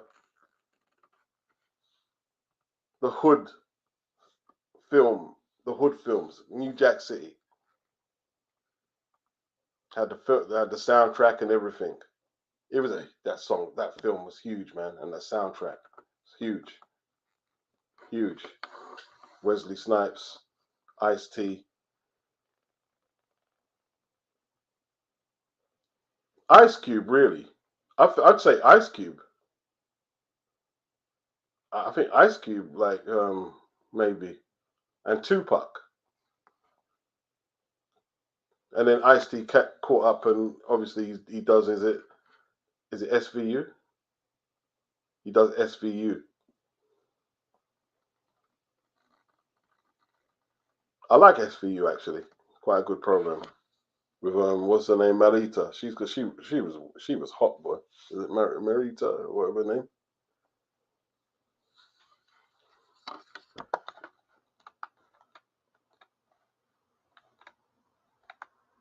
Yeah, man. Yeah, the reverse horns on the bridge. Yeah, you know about the reverse horns tone. Yeah. Wicked. And the 808, man. The 808. Yeah, PSK. Parkside Killers, definitely. Schoolie D. Yeah. Biggie used it on is it Life After Death? PSK was bad, man. PSK was bad. I was a massive Schoolie D fan. Schoolie D was bad, man. He was bad. He's credited as one of the first gangster rappers as well, Schoolie D. BG London, what was the first Tupac song you heard? Well, Homie's Call was one of his first joints of Tupacalypse. The first time I heard him rap was on Same Old Song with Digital Underground. That was the first time I heard him rap. And I was very impressed with his rap. I was very impressed with the way he done that compound style. It was bad. It was wicked. Very talented kid. Very talented was Tupac. Very talented. The thing is though, when he got into the gangster genre and stuff, I didn't really like it, and I wasn't a big fan of his music. For I mean, to be honest, You know what I mean? I wasn't a big fan of a lot of it. You know what I mean? Yeah, top billing. You know that they say that was an error on the drum machine. You know that drum beat. Just bear in mind, people call me Milk. When I rock up on the mic, I show no guilt. Milk is chilling, Milk is chilling. What more can I say? Top billing, that's all you got. Got it good. And since you understood, won't you clap your hands? That was bad, man. That song was bad. That song was bad. Top billing, audio 2. Yeah, that beat is heavy, bro. That beat is heavy. That beat is heavy. MC Light. Is it 10% this? Was it 5%? Shut the F up. I used it the other day on the thing. That was bad. Step up if you want to get hurt. Yeah, that's bad. Bad. It's bad. It just had such a creative spurt. Like the creative spurt started from, I'd probably say from when Rick Rubin was making them. LL's joints were phenomenal, bro. You know what I mean? Rock the Bells, Radio. His joints were phenomenal, bro. Phenomenal. Yeah, Paper Thin was bad. That was bad, man. That was bad. Hey, someone pulled her up on one of her lyrics though. I didn't even look on it like that. She was on some paedophile crap, innit? With Georgie. Is it Georgie the boy she still talk about? Yeah, he's a kid. they revisited MC Light's bars, boy. They said, yo, she's on some pedophile shit. Yeah, you know what I mean?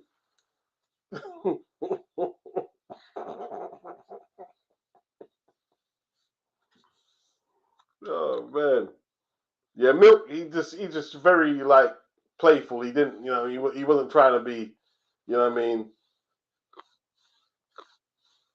all BDP and shit. Rebel Without a Pause was bad. The rhythm, the rebel. Yes. The rhythm, the rebel, without a pause. I'm lowering my level, the hard rhymer. You want styling? Man. And see, the thing is, man, like, when you heard rap back then, like, say on a radio show, everyone had different styles. Like, Cool G rap, he had his style, he had his lane. Kane had his lane. The Native Tugs had their lane. Public Enemy, BDP. But now, you gotta say, like, a lot of the stuff sounds the same today. Like, there's not, like, is there much separation? Damon White says, remember KRS One, 13 and Good? That was some serious pedo shit. Yeah, it caught in some controversy. Although he did say the moral of the story is there is no moral. You wrote the story for me. And in saying that, did you hear how it ended? It ended with him having to get her dad propositioning him on some pause shit. Let's just say that, you know what I mean? And like I was like, see, I was see, they was accusing me of defending KRS One because okay, yeah, I'm big on BDP, but it's only because I know the song inside out. I said, yeah, it's a song, and even at the end of it, he doesn't come off. He doesn't come off in a good light. You know what I mean? The girl lied as well about her age. She lied about her age. You know what I mean? She lied about her age. And when that Hassan Campbell thing came up, that, oh God, people like flipping, oh man, I don't know. The DLC, the formula, yeah, man. The formula was bad. The formula was bad. That was a way ahead of its time. The formula was way ahead of its time, and Dre said it funky enough. Remember that one, BG? Dre said that. That was outstanding. That was an outstanding bit of hip hop. Funky enough. The DLC. That was bad, man. And then the man lost his voice. Imagine that, right? You're one of the best rappers in the world, and you've got one of the best producers in the world. First album, you find your format. So by the second, you're saying, hey, this time, boy, we're going to knock this out the park. Then you get in a car accident and lose your voice. I never forget that period when that happened to him. I was just like, you can't say nothing because like you don't know what God has planned. You don't know what God has planned. You don't know what the world has planned. You don't know what tomorrow holds. The man lost his voice.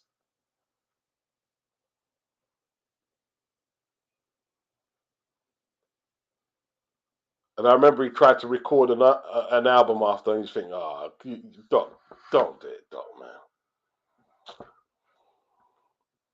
Man couldn't even, he couldn't even get a coherent sentence out, really. It was just like, you hear the man croaking and the thing, like, dude. But he must have been so desperate to continue his career. Voice box.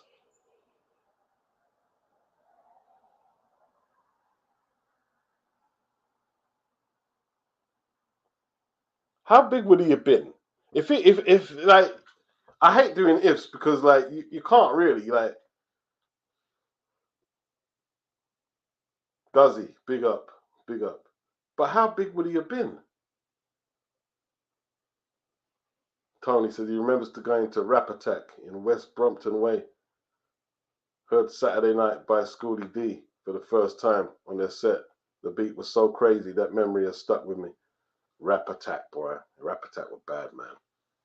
Rap Attack was bad. I remember they played on what road was it in Harwood? Rap Attack was bad though. Man. Yeah, Doc had that dancehall tinge to his style. Yeah. It's getting funky, it's getting funky. Rasta. Yeah, man. Just weren't meant to be. Just weren't meant to be. Like Tio, what did Teofimo Lopez, he said, that Ryan's mom getting cancer is karma for certain things he's did. A lot of people said that's fucked up. And it is fucked up to say that, but in all truth, it's just a theory, isn't it? It's just a theory. Is there karma? Are things going to come back and haunt you when you're about to like receive your blessing and then it just gets swiped away? Can that happen?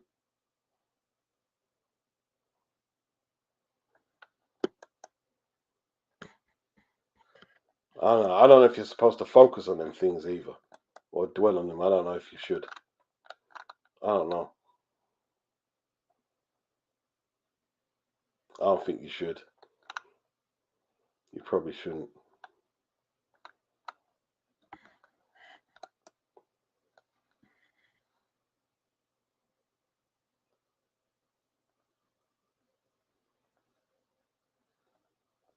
It was 10% this, 5% nation is something else. What are we talking about there?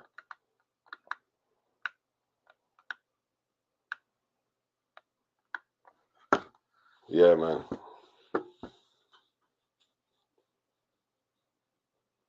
I liked I like when Queen Latifah made the flavor unit. Naughty by Nature. That was bad. That was a bad period.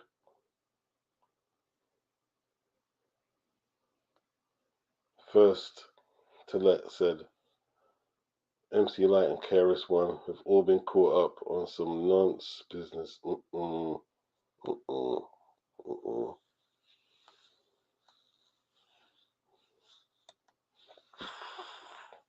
don't know. Could say that. Could say that.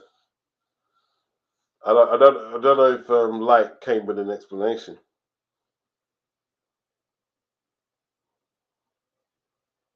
MC Light. She had some good songs though, man. You know what song I really liked from MC Light was Cha Cha Cha. That was bad. Cha Cha Cha. Yeah. I remember doing a freestyle on that, man. At Minute Road. On that beat.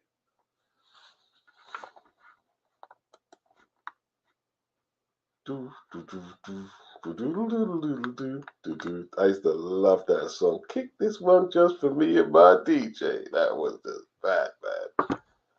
That was bad.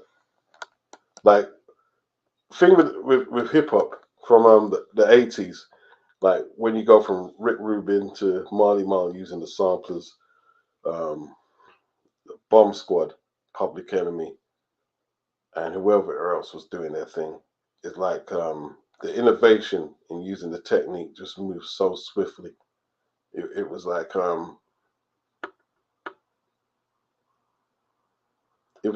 jazz on speed. You know what I mean? You know, like when by the time jazz got to guys like Thelonious Monk and Miles Davis, Coltrane, shit is just like, I'm telling you, man, deep. It's deep. It just goes deep. It goes deep. You know, a lot of them jazz musicians, like, they improvised so hard on what they was doing. Like the only way to maintain that creative spark was to take drugs. Like they were going really deep into that shit, bro. They're going really deep because sometimes you listen to the let's just say the, what would you call it, the extra complex jazz, and you think, oh, it's just random madness. But if you start to listen, these guys are on some shit, bro.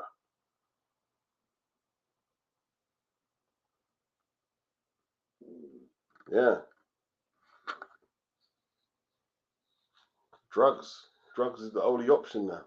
After you use all that creativity.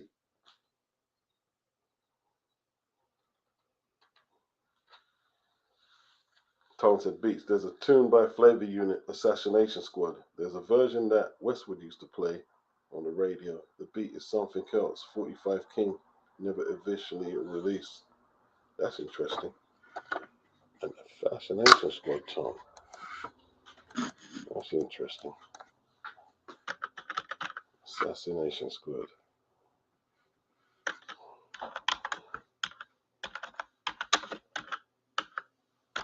Once again, it's on. I used to love that one. Flavor for Days. That was bad.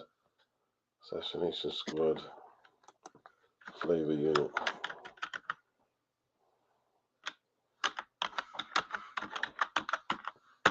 Apache. R.I.P. All right. 2-second mute, people. I just need to hear this.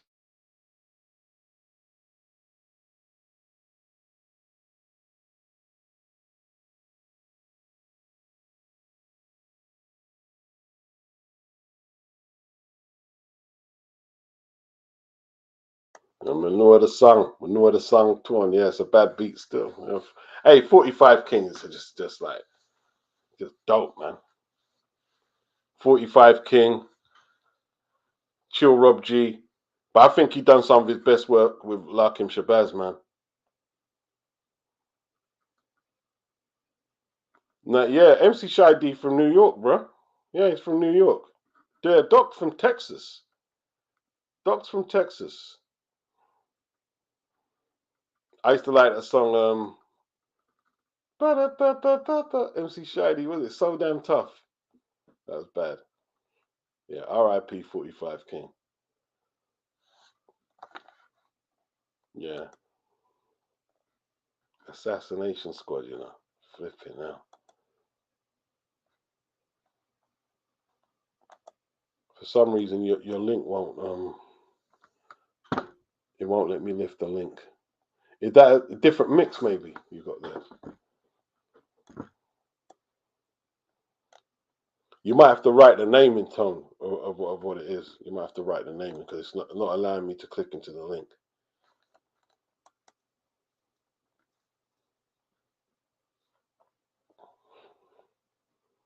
Damn, man. Yeah, remember Black is Back. Was that 45 King by Larkin Shabazz? I've got the album here. And what other one? If you see a devil, clap him. That was bad, man. That was bad. What was the reggae song they used to do that? Larkin was bad though.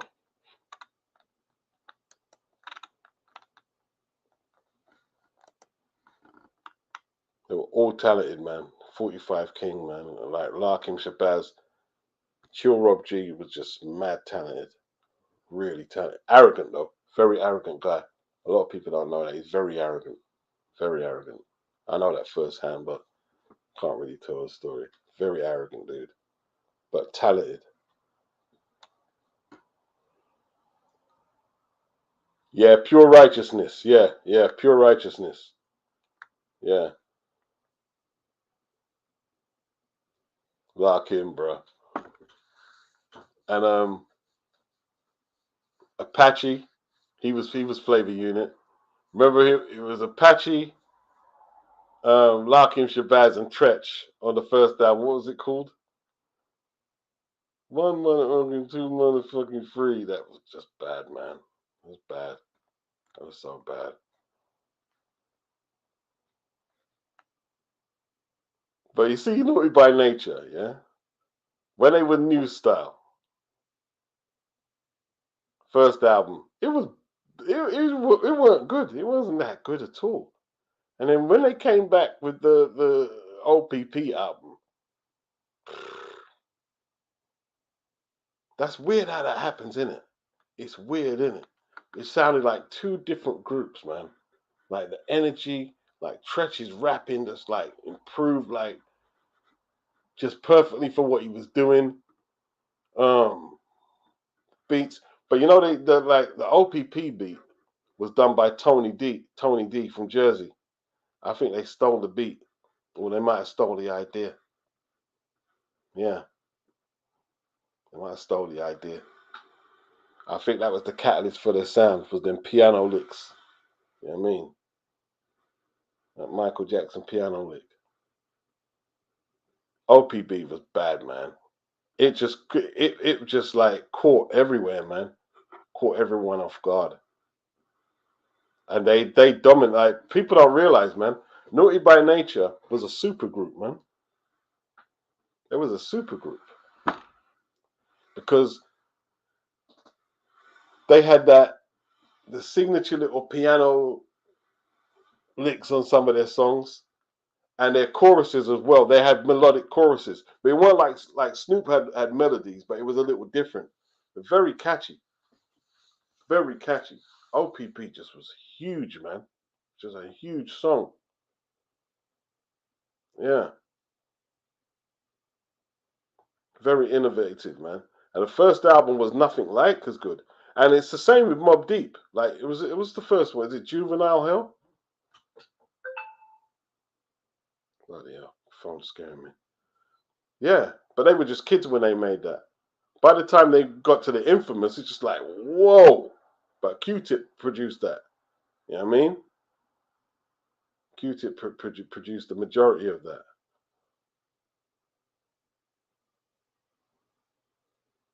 Yeah.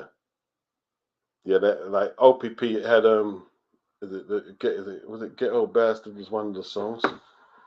There was one song with Heavy D, them the Ready, Ready for Me and never Yoke the Joker. I used to love Yoke the Joker, bro. Yoke the Joker. SP12. Yeah. Yeah, now you're talking. SP12. The tool of choice.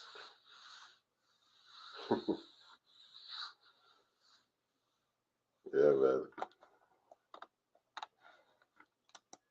Naughty by nature.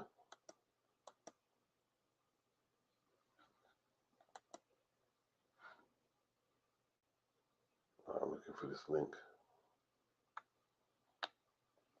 I think that's the one I heard.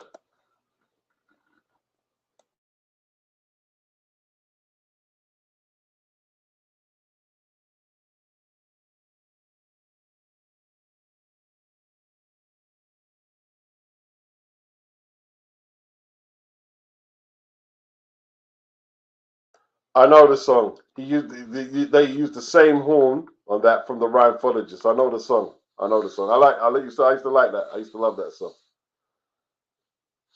I know the song too. It's a bad song. A bad song, man. Flavor Unit done some good stuff, man. They done some good stuff. Freddie Fox was Flavor Unit. He had one album. I don't think he got released. Freddie Fox was definitely on there.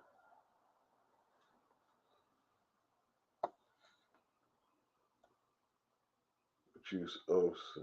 Oh yeah. Something Uptown Anthem. Uptown Anthem tone.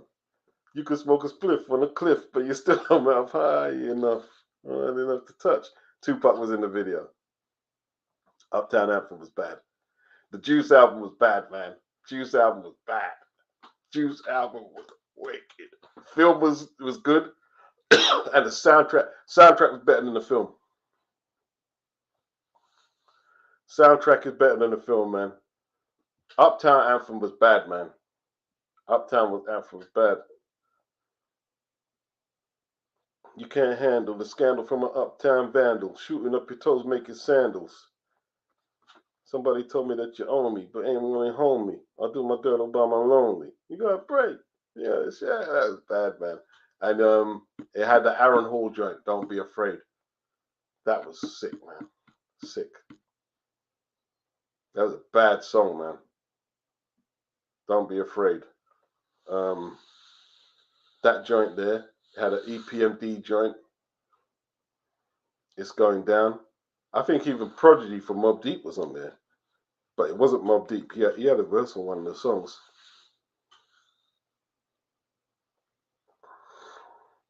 Damon White, do I listen to any of the current underground rap artists in America? Like Conway. I listen to a bit of Conway. I listen to a bit of Benny the Butcher. I'm not that much of a fan of Freddie Gibbs. People talk about the Rock Marciano thing. I have to listen more to Rock Marciano. They're all good, man. They're all good. They're all good. I like Conway though. I do like Conway. I like Conway and Benny the Butcher. I like their stuff. I think they're very good. I think they might be some of the best underground actually. And there's some other cats who are doing them thing. You know what I mean? People think I hate Kendrick. I don't hate Kendrick. I think people are going a bit over the top. I don't hate Kendrick. I don't hate Kendrick. But yeah, is it West Side Gun and them dudes or whatever? Yeah, they're good, man. They're good. Who's Joyner Lucas? Is that new? Joyner Lucas. Yeah, Juice was bad. Juice was bad, Tone. Eric B and Rakim, that was bad. That was bad. Sip the juice, cause I got enough to go around. And Big Daddy Kane, enough respect due. That was good. And did it have Is It Good to You? Who's is it High Five? I can't remember. Is It Good to You? That song was bad, man. That was a bad song. It was a bad song. I've got the vinyl.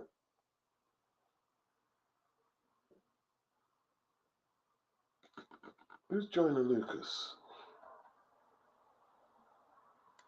Okay, I have to go check them out. I have to go check out all these new artists. just to find the time in it. But I'll definitely check them out. I'll definitely check them out. Yeah, the Juice soundtrack was sick. And Menace. I'm not. I know some of the Menace, but it was what's his name? Compton's Most Wanted. Growing Up in the Hood. They that song there, man. That's probably one of the best soundtrack songs to a film. Is Growing Up in the Hood. That was bad, man. That was bad.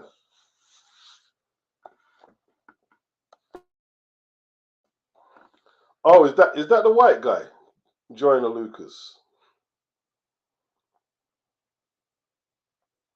Yeah, MC8. Yeah. MC8 was on it, man. He was on it. He was on it. He was on it. He was on it. And he just captured the mood of that film. Menace was the best out of them films. Out of that period, I'd say. Well, out of that period, you'd have to go from. You have to go from New Jack, Menace, Juice, um, Clockers, Belly. There's probably a few more.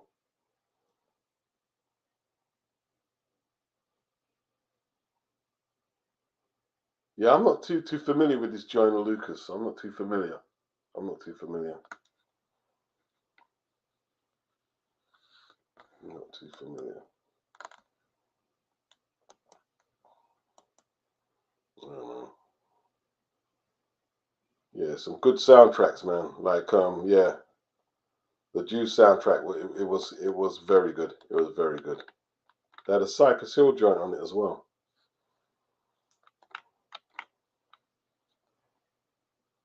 I tell you what, man. Aaron Hall. His lyrics are heavy, bro. His lyrics are they are borderline. Yo, that could be crossing the line, Aaron. Could be crossing the line with some of them lyrics. Could be crossing the line.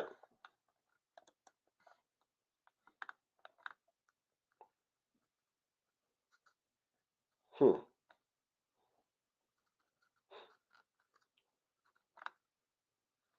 Yeah, you see, everyone's quoting that song you're saying, Tom. Like, a lot of them heard it on Westwood. A lot of them heard it on Westwood. See, listen, man, Westwood at his prime, he was hooked up to Funk Master Flex, Clue, you know, Cypher Sounds. So he was getting all the exclusives, man. He was getting all the exclusives. He'd get mixes that nobody was privy to, bro. You know what I mean? Like he got that mix of Nas's It Ain't Hard to Tell with the kettle snare. No one else could get it.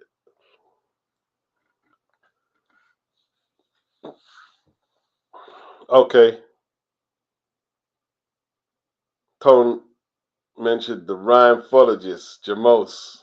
Dropped that one great track and never heard of him again. Yeah, that's a good point. I used to love that song, man. I'm the rhymefologician. He's bad, man. That's 45 King. That's a 45 King. That was a club. That was a club banger. That was a club banger. That song, man.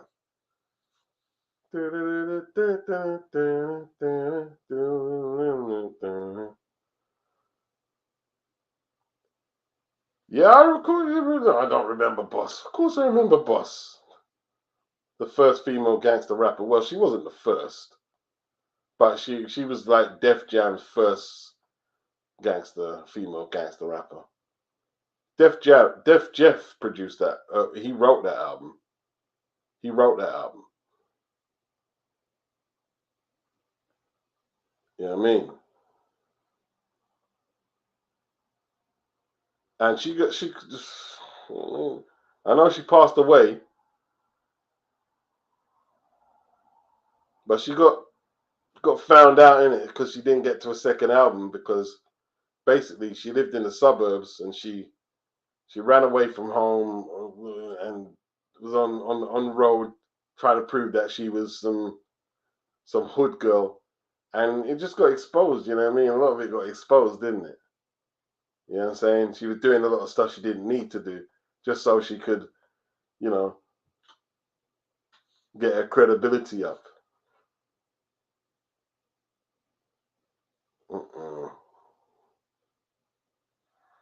She was very talented though.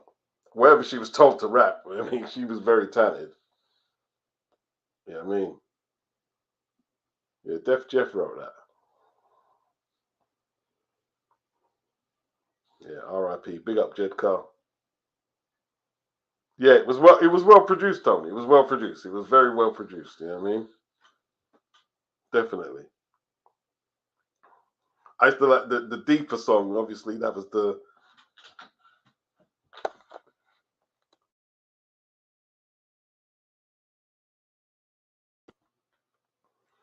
lead single. Deeper and deeper. Anyone remember Sugar Bear? Don't scandalize mine. More than enough. Too much. The pleasure is yours. Yeah. Forget about the record I sold. Don't scandalize mine. I used to love that song, man. I used to love that song. Sugar Bear. And then yeah, the Talking Heads bass line. Who else used it though? Cool Chip and Chuck Chill Out, they used that as well. They used that as well. Yeah, Boss done her thing. She had some good sound. It was out of her and Yo Yo at the time because she was from the D. Yo Yo obviously West Coast, but Yo Yo was like Ice Cube's project. No, she didn't. She didn't write. She might have wrote some of it, to be honest. But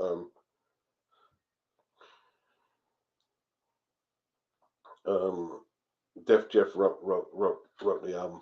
He wrote the album and probably produced it as well.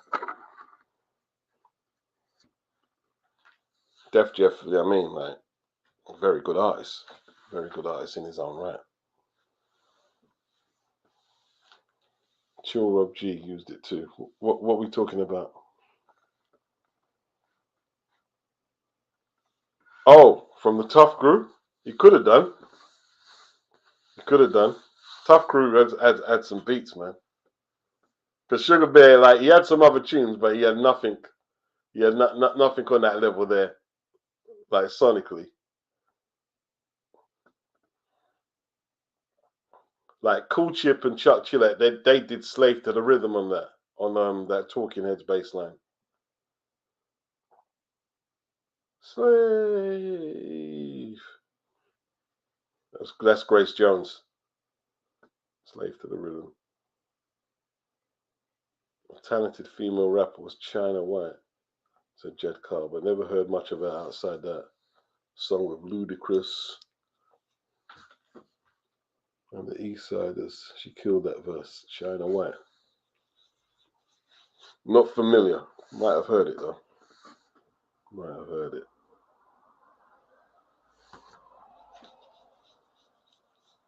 Yeah, she. I mean, like it's common knowledge that Boss got a bit exposed. She got a bit exposed. You know what I mean, but when people say like, do I believe most rappers live out all their lyrics? No, a lot of them make stuff up. They're creative, innit? They're just trying to be creative and get a certain vibration out of their music, whether it's negative or positive. A lot of the conscious rappers, they're not conscious, but they I mean, they found a lane. Maya X. I don't know too much about them rappers yet. Maya X, China White. I've heard of. I know Maya X. Who was she with? Was she X? No, not extra. What's his name? P. Master P. Maya X. I don't know too much about them. Like my female rappers were um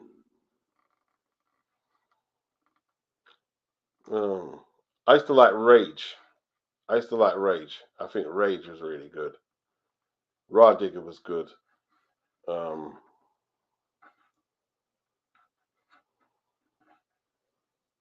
No Limit. Yeah, No Limit. Yeah, yeah, yeah, yeah, yeah, yeah. No Limit. Yeah, Master P. Was Silk the Shocker. Wow, it's going back some minute. Who was Mystical with? Mystical. Who was Mystical?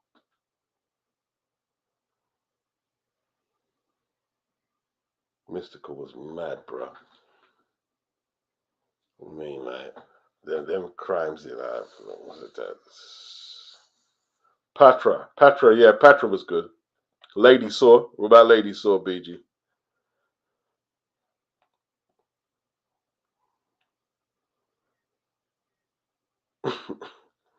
Yeah, Silk the Shocker were that good though, was he?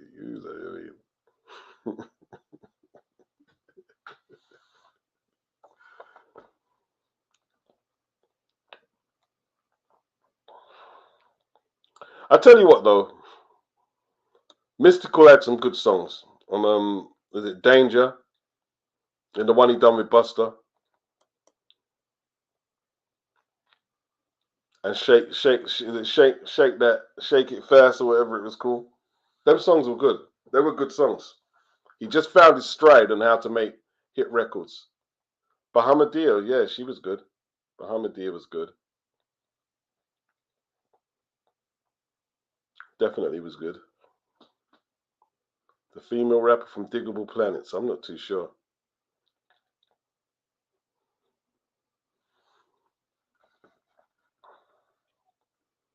Yeah, Bahamadia. Yeah, she done her thing, man. She had some good songs with Primo, didn't she? I think one of my favorite songs for was it Honey Buns. She had a song called Honey Buns. Yeah, Mystical is a madman. He's crazy.